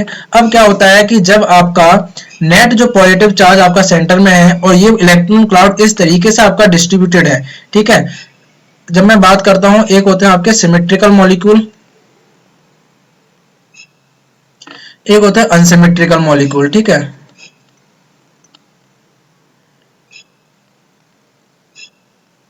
ये मॉलिक्यूल। ठीक है, देख लेना। तो सिमेट्रिकल मॉलिक्यूल में क्या होता है कि ये जो इलेक्ट्रॉन क्लाउड होता है, ये जो इलेक्ट्रॉन क्लाउड है, ये आपका इक्वली डिस्ट्रीब्यूटेड होता है, इक्वली डिस्ट्रीब्यूटेड होता है आपका किसके चारों ओर, न्यूक्लियस के चारों ओर। जब ये इक्वली डिस्ट्रीब्यूटेड है तो इसका नेट जो आपका नेगेटिव चार्ज आएगा वो भी कहां आएगा, यहीं पर आएगा, नेट नेगेटिव चार्ज भी यहीं पर आ गया। तो उसको देखो मैंने कैसे रिप्रेजेंट कर दिया, ये यानी आपका नेट पॉजिटिव चार्ज भी यहीं पर और नेट नेगेटिव चार्ज भी यहीं पर। ठीक है, नेट पॉजिटिव चार्ज भी और नेट नेगेटिव चार्ज यहाँ पर, यानी सेंटर ऑफ पॉजिटिव चार्ज और नेगेटिव चार्ज आपके क्या होंगे, एक जगह होंगे। ठीक है, दूसरे आपके अनसिमेट्रिकल मॉलिक्यूल है, जहां पर क्या होगी कि जो इलेक्ट्रॉन क्लाउड है, ये जो आपके नेगेटिव है, ये जो इलेक्ट्रॉन क्लाउड है, ये आपका इक्वली डिस्ट्रीब्यूटेड नहीं होगा। तो जिसकी वजह से क्या होगा, पॉजिटिव चार्ज तो आपका यहाँ रहा, इसका नेगेटिव चार्ज कहीं नेट नेगेटिव चार्ज यहाँ बनेगा। तो ये देखिए इसका पॉजिटिव चार्ज यहाँ आया, इसका नेट नेगेटिव चार्ज यहाँ आया। अब इन पॉजिटिव और नेगेटिव चार्ज के बीच में क्या हो जाती है, एक बॉन्डिंग हो जाती है। ठीक है, और ये आपका एक बॉन्ड बना लेते हैं। ठीक है, ऐसी अनसिमेट्रिकल मॉलिक्यूल्स में क्या होगा, और भी एटम्स होंगे, एक एटम आपका यहाँ होगा नेट पॉजिटिव, एक नेगेटिव, ये भी बॉन्डिंग बना लेंगे। ठीक है, एक और बॉन्डिंग बना लेगा, एक का नेगेटिव एक का पॉजिटिव, ये भी बॉन्डिंग बना लेगा। ठीक है, अब क्या होगा कि ये भी एक एटम अनसिमेट्रिकल मॉलिक्यूल, ये भी एक अनसिमेट्रिकल मॉलिक्यूल का एटम, इनके बीच में भी क्या हो जाएगी, आपस में बॉन्डिंग हो जाएगी। वही बॉन्डिंग का नाम क्या है आपका, डिस्पर्जन बॉन्ड है। ठीक है, अब पीछे देख लीजिए अब क्या लिखा था। In a symmetrical molecule, the electron are distributed uniformly around the nucleus, जैसा मैंने आपको बताया था, and the electron constantly rotating above the nucleus. In symmetrical molecule, the center of the positive charge में आपका coincide कर जाते हैं, जो मैंने अभी आपको बताया। However, in the molecule जहाँ पर आपका distribution of electron क्या होता है, वो symmetrical नहीं, यानी unsymmetrical molecules में क्या होगा कि आपके दोनों के सेंटर आपके अलग अलग होंगे। ठीक है, जैसा कि ये बोल रहा है इमेज में, जो कि मैंने अभी आपको इमेज में दिखा दिया। अब ये क्या होगा कि आपका ये इलेक्ट्रॉनिक इम्बैलेंस हो गया, यानी इलेक्ट्रॉनिक इम्बैलेंस यानी एक तरफ पॉजिटिव ज्यादा है एक तरफ नेगेटिव है, ठीक है। इसकी वजह से क्या होता है कि इलेक्ट्रॉनिक इम्बैलेंस हो गया चार्ज का, और इसी को क्या बोलते हैं पोलराइजेशन, ठीक है, इसी को क्या बोलते हैं पोलराइजेशन। पॉजिटिव चार्ज इधर आ गया, नेट नेगेटिव चार्ज इधर आ गया, और ये क्या हो गया आपका पोलराइजेशन हो गया। इसी पूरे प्रोसेस का पोलराइजेशन हो गया, ठीक है। तो दिस पोलराइजेशन फ्लक्चुएट, ये जो पोलराइजेशन आपका क्या करता है फ्लक्चुएट करता है, जैसे जैसे आपके क्या करते हैं इलेक्ट्रॉन आपके मोशन में होते हैं, तो एक जगह कहीं ज्यादा कहीं कम आपके इधर से उधर घूम रहे हैं, तो ये जो पोलराइजेशन होता है ये फ्लक्चुएट करता रहता है, और इसी को क्या बोलते हैं डिस्पर्जन इफेक्ट। इसी डिस्पर्जन, क्योंकि डिस्पर्जन इफेक्ट इसे बोलते हैं, इसीलिए इनके बीच में जो आपकी बॉन्डिंग होती है एटम्स के बीच में, एक मान लीजिए नेट पॉजिटिव एक नेट नेगेटिव, ठीक है, ये बन गया, फिर एक आपका बन गया नेट नेगेटिव एक नेट पॉजिटिव, इनके बीच में जो आपका बॉन्डिंग होगा क्या होगा डिस्पर्जन बॉन्ड, क्योंकि इसी डिस्पर्जन इफेक्ट की वजह से इनका नाम क्या पड़ा, इनका नाम पड़ा डिस्पर्जन बॉन्ड। क्लियर हो गया। बात कर लेते हैं कहां पर देखा जाता है आपके नोबल गैसेस में, आपके आर्गन में, हीलियम में और न्यून में, ठीक है। तो ये आपको क्लियर हो गया डिस्पर्जन बॉन्ड आपके क्या है। दूसरा आपके आते हैं डाइपोल बॉन्ड, ठीक है। इनमें आपको ज्यादा प्रॉपर्टीज में नहीं जाना है, केवल आपको पता होना चाहिए डिस्पर्जन बॉन्ड क्या है, और सिंपल एक याद रखिए कि प्राइमरी बॉन्ड से आपके थोड़े अनस्टेबल होते हैं और आपके वीक रहते हैं। मेन जो आपको प्रॉपर्टी याद रखनी है वो आपको याद रखनी है प्राइमरी बॉन्ड्स की, ठीक है, प्राइमरी बॉन्ड्स की आपको मेन प्रॉपर्टीज याद रखनी है। ये केवल आपको पता होना चाहिए कि सेकेंडरी बॉन्ड आपके कौन कौन से टाइप के हैं, कैसे कैसे हैं। दूसरा आपका आता है डाइपोल बॉन्ड, ठीक है, दूसरा आपका क्या है डाइपोल बॉन्ड, ठीक है। डाइपोल में भी क्या होता है पढ़ा होगा आपने, इलेक्ट्रिकल डाइपोल का नाम सुना होगा, एक आपने मैग्नेटिक डाइपोल का नाम सुना होगा, ठीक है, वही डाइपोल है ये भी, ठीक है। क्या होता है इलेक्ट्रिकल डाइपोल की, आपका डाइपोल क्या होता है सबसे पहले बता दूं, डाइपोल का मतलब क्या है, डाइपोल का मतलब क्या है कि एक पॉजिटिव चार्ज और जब एक नेगेटिव चार्ज, ठीक है, किसी दूरी पर आपके सेपरेटेड होते हैं, तो ये पूरा जो सिस्टम होता है इसी पूरे सिस्टम को हम क्या बोलते हैं डाइपोल बोलते हैं। क्लियर हो गया। डाइपोल का मतलब क्या है कि डाइपोल का मतलब है कि एक पॉजिटिव चार्ज एक नेगेटिव चार्ज जब किसी दूरी पर आपस में रखे हुए हों तो इस पूरे सिस्टम को क्या बोलते हैं हम डाइपोल बोलते हैं, ठीक है। चार्ज है तो यही क्या हो जाएगा इलेक्ट्रिकल डाइपोल हो जाता है, ठीक है। और मैग्नेटिक डाइपोल में क्या होगा, एक आपका नॉर्थ पोल और साउथ पोल वाला आ जाता है, उसे क्या बोल देते हैं हम मैग्नेटिक डाइपोल बोलते हैं, जो कि हम यूनिट 5 में देखेंगे, जो कि हम यूनिट 5 में। तो डाइपोल का मतलब समझ में आ गया। डाइपोल बॉन्ड यानी कि ये एक डाइपोल है, मान लीजिए ग्रीन वाला आपका पॉजिटिव है और ये आपका नेगेटिव है, ग्रीन वाला आपका पॉजिटिव है ये आपका नेगेटिव है, तो ये आपका डाइपोल 1 और ये आपका डाइपोल 2। और इन दो डाइपोल के बीच में जो आपका बॉन्ड आपका बनेगा, जो बॉन्डिंग होगी वही बॉन्डिंग क्या होगी डाइपोल बॉन्ड होगी।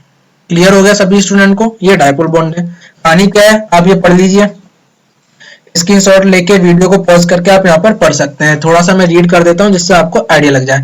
इन covalent bonding there may be unequal sharing of electron, बताया था बिटवीन द अनइक्वल शेयरिंग आपकी होगी इलेक्ट्रॉन्स की, अनइक्वल शेयरिंग को आपका between two atom forming molecule this happens if one of the atoms has high affinity। बिल्कुल ठीक है, मैंने बताया था अभी आपके पोलर और नॉन पोलर तो आपको पीछे बताए थे मैंने, ठीक है। नॉन पोलर में क्या हो रही थी इक्वल शेयरिंग हो रही थी और पोलर में आपकी अनइक्वल शेयरिंग हो रही थी। क्यों हो रही थी इलेक्ट्रोनेगेटिविटीज के डिफरेंस के कारण, ठीक है। तो वही ये लाइन यहाँ पर बोल रहा है this happens in one of the atoms, क्योंकि क्या होगा जब भी आपकी क्या होगी अनइक्वल शेयरिंग होगी, अनइक्वल शेयरिंग होगी तो एक के पास एक डेल्टा पॉजिटिव आ गया था, याद होगा, एक डेल्टा नेगेटिव आ गया था, ठीक है। लेकिन इनके बीच में शेयरिंग हो रही थी, भाई भागे नहीं थे, ठीक है, यानी आपस में जुड़े हुए थे। तो इसके डेल्टा पॉजिटिव और डेल्टा नेगेटिव बीच में कुछ दूरी होगी, तो क्या बन गया ये नेट डेल्टा पॉजिटिव ये नेट डेल्टा नेगेटिव, इनके बीच में कोई सेपरेशन, तो ये क्या बन गया आपकी जब भी अनइक्वल शेयरिंग हो रही थी कोवेलेंट बॉन्ड में तो उसने एक डाइपोल बना लिया था। बन गया कि नहीं बन गया डाइपोल, बिल्कुल बन गया। ऐसे ही आपका दूसरा एक होगा डेल्टा पॉजिटिव और एक डेल्टा नेगेटिव, और इन डेल्टा नेगेटिव और डेल्टा पॉजिटिव के बीच में जो बॉन्डिंग होगी वो क्या हो जाएगी आपकी डाइपोल बॉन्ड। क्लियर हो गया, वही कहानी बता रहा है। The unequal sharing of the electron creates opposite charge आपके आएंगे मॉलिक्यूल्स पे, ऐसा रिजल्ट परमानेंट डाइपोल्स आपके प्रोड्यूस हो गए। ये डाइपोल्स क्या करेंगे, ये डाइपोल्स आपस में अट्रैक्ट करेंगे और क्या बना लेंगे डाइपोल बॉन्ड, जो कि मैंने आपको बताया। डाइपोल बॉन्ड्स क्या होते हैं वीकर देन प्राइमरी बॉन्ड्स, बस यही मैंने बताया, यही याद रखो। प्राइमरी बॉन्ड के कंपेयर में वीक और अनस्टेबल होते हैं but they are stronger than the dispersion bond, लेकिन डिस्पर्जन बॉन्ड से कंपेयर करूं तो क्या होते हैं स्ट्रॉन्गर होते हैं। एग्जांपल है जैसे कि हाइड्रोजन फ्लोराइड के मॉलिक्यूल में हमें देखने को मिलता है, वहां पर क्या मिलता है आपका डाइपोल बॉन्ड बनता है, ठीक है। फिगर आपका नेक्स्ट उसमें होगा, दिखा देंगे। Fluorine atom has higher affinity, देखो एग्जांपल दे रखा है आपका हाइड्रोजन और फ्लोराइड का, ठीक है। फ्लोरीन की हायर एफिनिटी है, ज्यादा आपका इलेक्ट्रॉन को अपने पास खींचेगा, इस पे इलेक्ट्रोनेगेटिविटी ज्यादा आ जाएगी, डेल्टा नेगेटिव आ जाएगा। हाइड्रोजन के पास इतनी अच्छी इलेक्ट्रोनेगेटिविटी नहीं है तो इसके बाद डेल्टा पॉजिटिव आ जाएगा, दोनों के आपके किसमें क्या बन जाएगा एक डाइपोल बन जाएगा। ऐसे ही आपका दूसरा मॉलिक्यूल होगा, दोनों के बीच में क्या बन जाएगा डाइपोल बॉन्ड, ठीक है। तो ये आप पढ़ लीजिएगा। देखिए इमेज में आपको यहाँ दिखा दिया है, आपका हाइड्रोजन का है, ये फ्लोरीन का है, ठीक है। इसके पास क्या होगा, क्योंकि ये आज की इलेक्ट्रोनेगेटिविटी कम है, इलेक्ट्रोनेगेटिविटी इसकी लेस है, इसकी इलेक्ट्रोनेगेटिविटी हाई है, तो क्या होगा, ये देखिए इनके बीच में बना कोवेलेंट बॉन्ड, ये तो पता है कोवेलेंट बॉन्ड बनेगा, और दोनों की इलेक्ट्रोनेगेटिविटी में डिफरेंस है, तो क्या होगी, अनइक्वल शेयरिंग होगी, अनइक्वल शेयरिंग हो गई, यानी कि आपका क्या बन गया, उसी को क्या बोलते हैं, polar bonds, polar covalent bond. ठीक है, तो नाम याद रखना, किसी भी उससे आ जाएगा। अनइक्वल शेयरिंग होगी तो क्या होगा, ये इलेक्ट्रॉन को फ्लोरीन वाला क्या करेगा, ज्यादा शेयर करेगा, हाइड्रोजन कम करेगा, तो इसके पास नेट क्या आ जाएगा, डेल्टा पॉजिटिव, इसके पास एक आ जाएगा डेल्टा नेगेटिव, दोनों आपस में क्या होंगे, किसी दूरी पर होंगे, क्या बन जाएगा, एक ये डायपोल, डायपोल बन गया आपका हाइड्रोजन फ्लोराइड का। ये देखिए आपका एक ये डायपोल ये रहा, डेल्टा पॉजिटिव डेल्टा नेगेटिव, एक डायपोल आपका ये रहा HF का, डेल्टा नेगेटिव डेल्टा पॉजिटिव। ठीक है, यहाँ पर ये पॉजिटिव होगा, ये डेल्टा नेगेटिव होगा। ठीक है, तो क्या होगा, ये पॉजिटिव, एक ये रहा आपका डेल्टा पॉजिटिव और डेल्टा नेगेटिव, इनके बीच में क्या बनना है, एक बॉन्डिंग, इनके बीच में क्या बन गई, बॉन्डिंग, यही बॉन्डिंग क्या है, आपकी डायपोल बॉन्ड है। क्लियर हो गया सभी स्टूडेंट को, डायपोल बॉन्ड समझ में आ गया, कोई भी डाउट यहाँ तक नहीं होना चाहिए, अगर डाउट होता है तो पता है आपको क्या प्रोसीजर करना है, कमेंट बॉक्स में लिखना है आपको। ठीक है, दूसरा आपका सेकेंडरी बॉन्ड का जो थर्ड टाइप हमने बताया था वो था हाइड्रोजन बॉन्ड। हाइड्रोजन बॉन्ड कुछ नहीं है, ये भी एक टाइप का क्या है, डायपोल बॉन्ड ही है। ठीक है, हम कह सकते हैं काइंड ऑफ डायपोल बॉन्ड, ज्यादा कुछ डिफरेंस नहीं है। ठीक है, जैसा आपका डायपोल बॉन्ड होता है सेम आपका हाइड्रोजन बॉन्ड होता है, लेकिन इसे हाइड्रोजन नाम क्यों दिया है, क्योंकि जो वाटर मॉलिक्यूल्स होते हैं आपके H2O, क्योंकि वहां पर हाइड्रोजन और ऑक्सीजन है, इसीलिए इसको बस हाइड्रोजन बॉन्ड दे दिया है। क्योंकि ये जो डायपोल बॉन्ड बन रहा है ये वाटर मॉलिक्यूल में बन रहा है और यहाँ पर हाइड्रोजन है, तो इसलिए बस हाइड्रोजन बॉन्ड दे दिया है, केवल वाटर मॉलिक्यूल्स होने की वजह से, इसलिए इसका नाम हाइड्रोजन बॉन्ड रख दिया गया है। ठीक है, जनरली कहाँ बनता है आपका, याद रखना, वाटर मॉलिक्यूल्स के बीच में। क्लियर हो गया, सेम है, कुछ नहीं, क्या है, डायपोल बॉन्ड, ज्यादा कुछ समझना नहीं है। देखिए आपका H2O होगा, H ये ऑक्सीजन, ऑक्सीजन की इलेक्ट्रोनेगेटिविटी ज्यादा होगी, इस पे डेल्टा नेगेटिव, और एस की हाइड्रोजन की कम होगी तो इन पे डेल्टा पॉजिटिव। ठीक है, इनकी ये क्या बन गया, डायपोल, ये क्या बन गया, डायपोल। एक आपका सेम यह हो गया डेल्टा पॉजिटिव डेल्टा नेगेटिव, दूसरा मॉलिक्यूल वाटर का, और इस पॉजिटिव और इस नेगेटिव के बीच में क्या होगी, एक बॉन्डिंग बन रही होगी, ये बॉन्डिंग बना लेंगे, उसी को क्या बोल रहे हैं, मतलब कौन सी बॉन्डिंग होगी, डायपोल बॉन्ड। लेकिन ये किसके बीच में नहीं है, वाटर मॉलिक्यूल्स हाइड्रोजन ऑक्सीजन के बीच में, इसी डायपोल बॉन्ड को नाम दे देंगे हाइड्रोजन बॉन्ड। ठीक है, क्लियर हो गया, सिंपल सा आपका वो है कॉन्सेप्ट हाइड्रोजन बॉन्ड, ज्यादा कुछ नहीं है। क्या लिखना है एग्जाम में, वो आपके 2 पॉइंट लिखे हुए हैं, ये आप पढ़ सकते हैं। Hydrogen bond special type of the dipole bond, मैंने बताया, and is produced between the covalently hydrobonded hydrogen and oxygen atom के बीच में बनता है। The carbon atoms have the higher atoms have higher affinity for the shared electron pair, और यहाँ carbon नहीं होगा, सॉरी, इसे ऑक्सीजन कर लीजिए।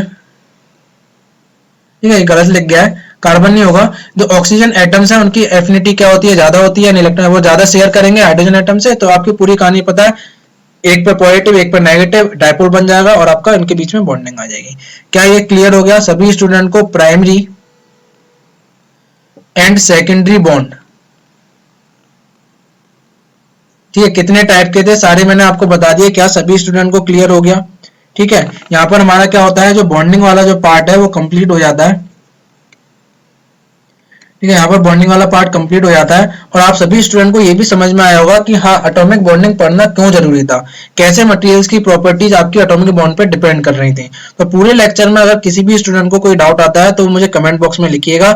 अगर आपको पसंद आता है तो लाइक जरूर कीजिएगा और अपने फ्रेंड्स के साथ शेयर करना, क्यों, क्योंकि उनको भी पता चले कि किस तरीके से एटॉमिक बॉन्डिंग पर, बॉन्डिंग के बेसिस पर मटेरियल की प्रॉपर्टी चेंज होती है, आपकी कैसे कैसे डिपेंड करती है, वो सारी चीजें उनको पता चले।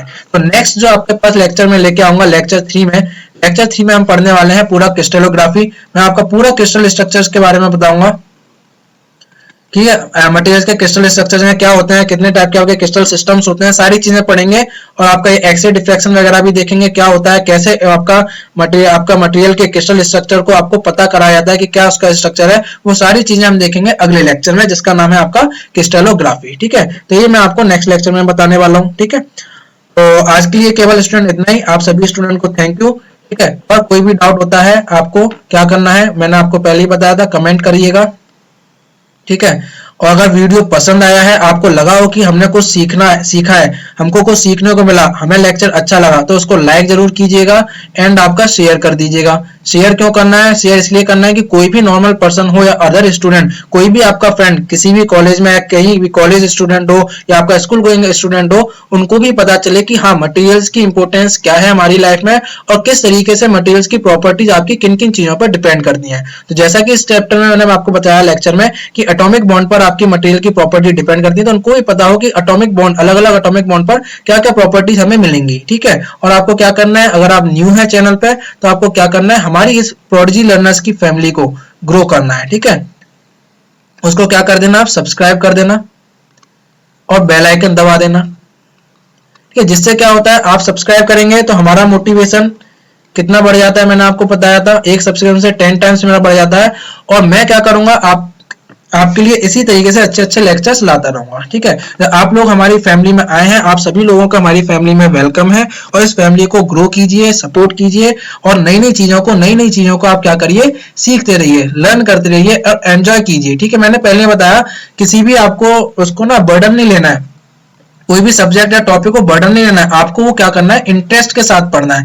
क्यों? क्योंकि जब आपको पता चल जाएगा कि इसकी हमारी लाइफ में इंपॉर्टेंस क्या है, तो आपका इंटरेस्ट अपने आप डेवलप हो जाएगा, आप उस सब्जेक्ट को फील करने लग जाएंगे, और एक बार सब्जेक्ट फील हो गया तो वो आपके लाइफ टाइम के लिए क्या हो जाएगा, आपको रिटेन रहेगा, आप कभी नहीं भूल पाएंगे। ठीक है, तो थैंक यू स्टूडेंट, आज का लेक्चर हमारा यही एंड होता है। नेक्स्ट लेक्चर जो आपका लेक्चर 3 है आपका क्रिस्टलोग्राफी पर, वो मैं आप सभी के लिए जल्द ही लेकर आऊंगा। तो जब तक आप इस लेक्चर को अच्छे से पढ़िए, और जिन भी स्टूडेंट ने आपका लेक्चर 1 नहीं देखा है, आपको राइट हैंड कॉर्नर यहाँ पर टॉप पर आई बटन दिखेगा, वहां पर आप क्लिक कीजिए, तो आपको क्या मिल जाएगा, आपको प्रीवियस लेक्चर मिल जाएगा। तो सबसे पहले आप लेक्चर 1 को देखिए, फिर लेक्चर 2 को देखिए, उसके बाद मैं जल्द ही लेक्चर 3 लेकर आऊंगा और आपको नई नई चीजें सिखाता रहूंगा। तो थैंक यू स्टूडेंट्स, उम्मीद करता हूं आपको ये लेक्चर पसंद आया होगा।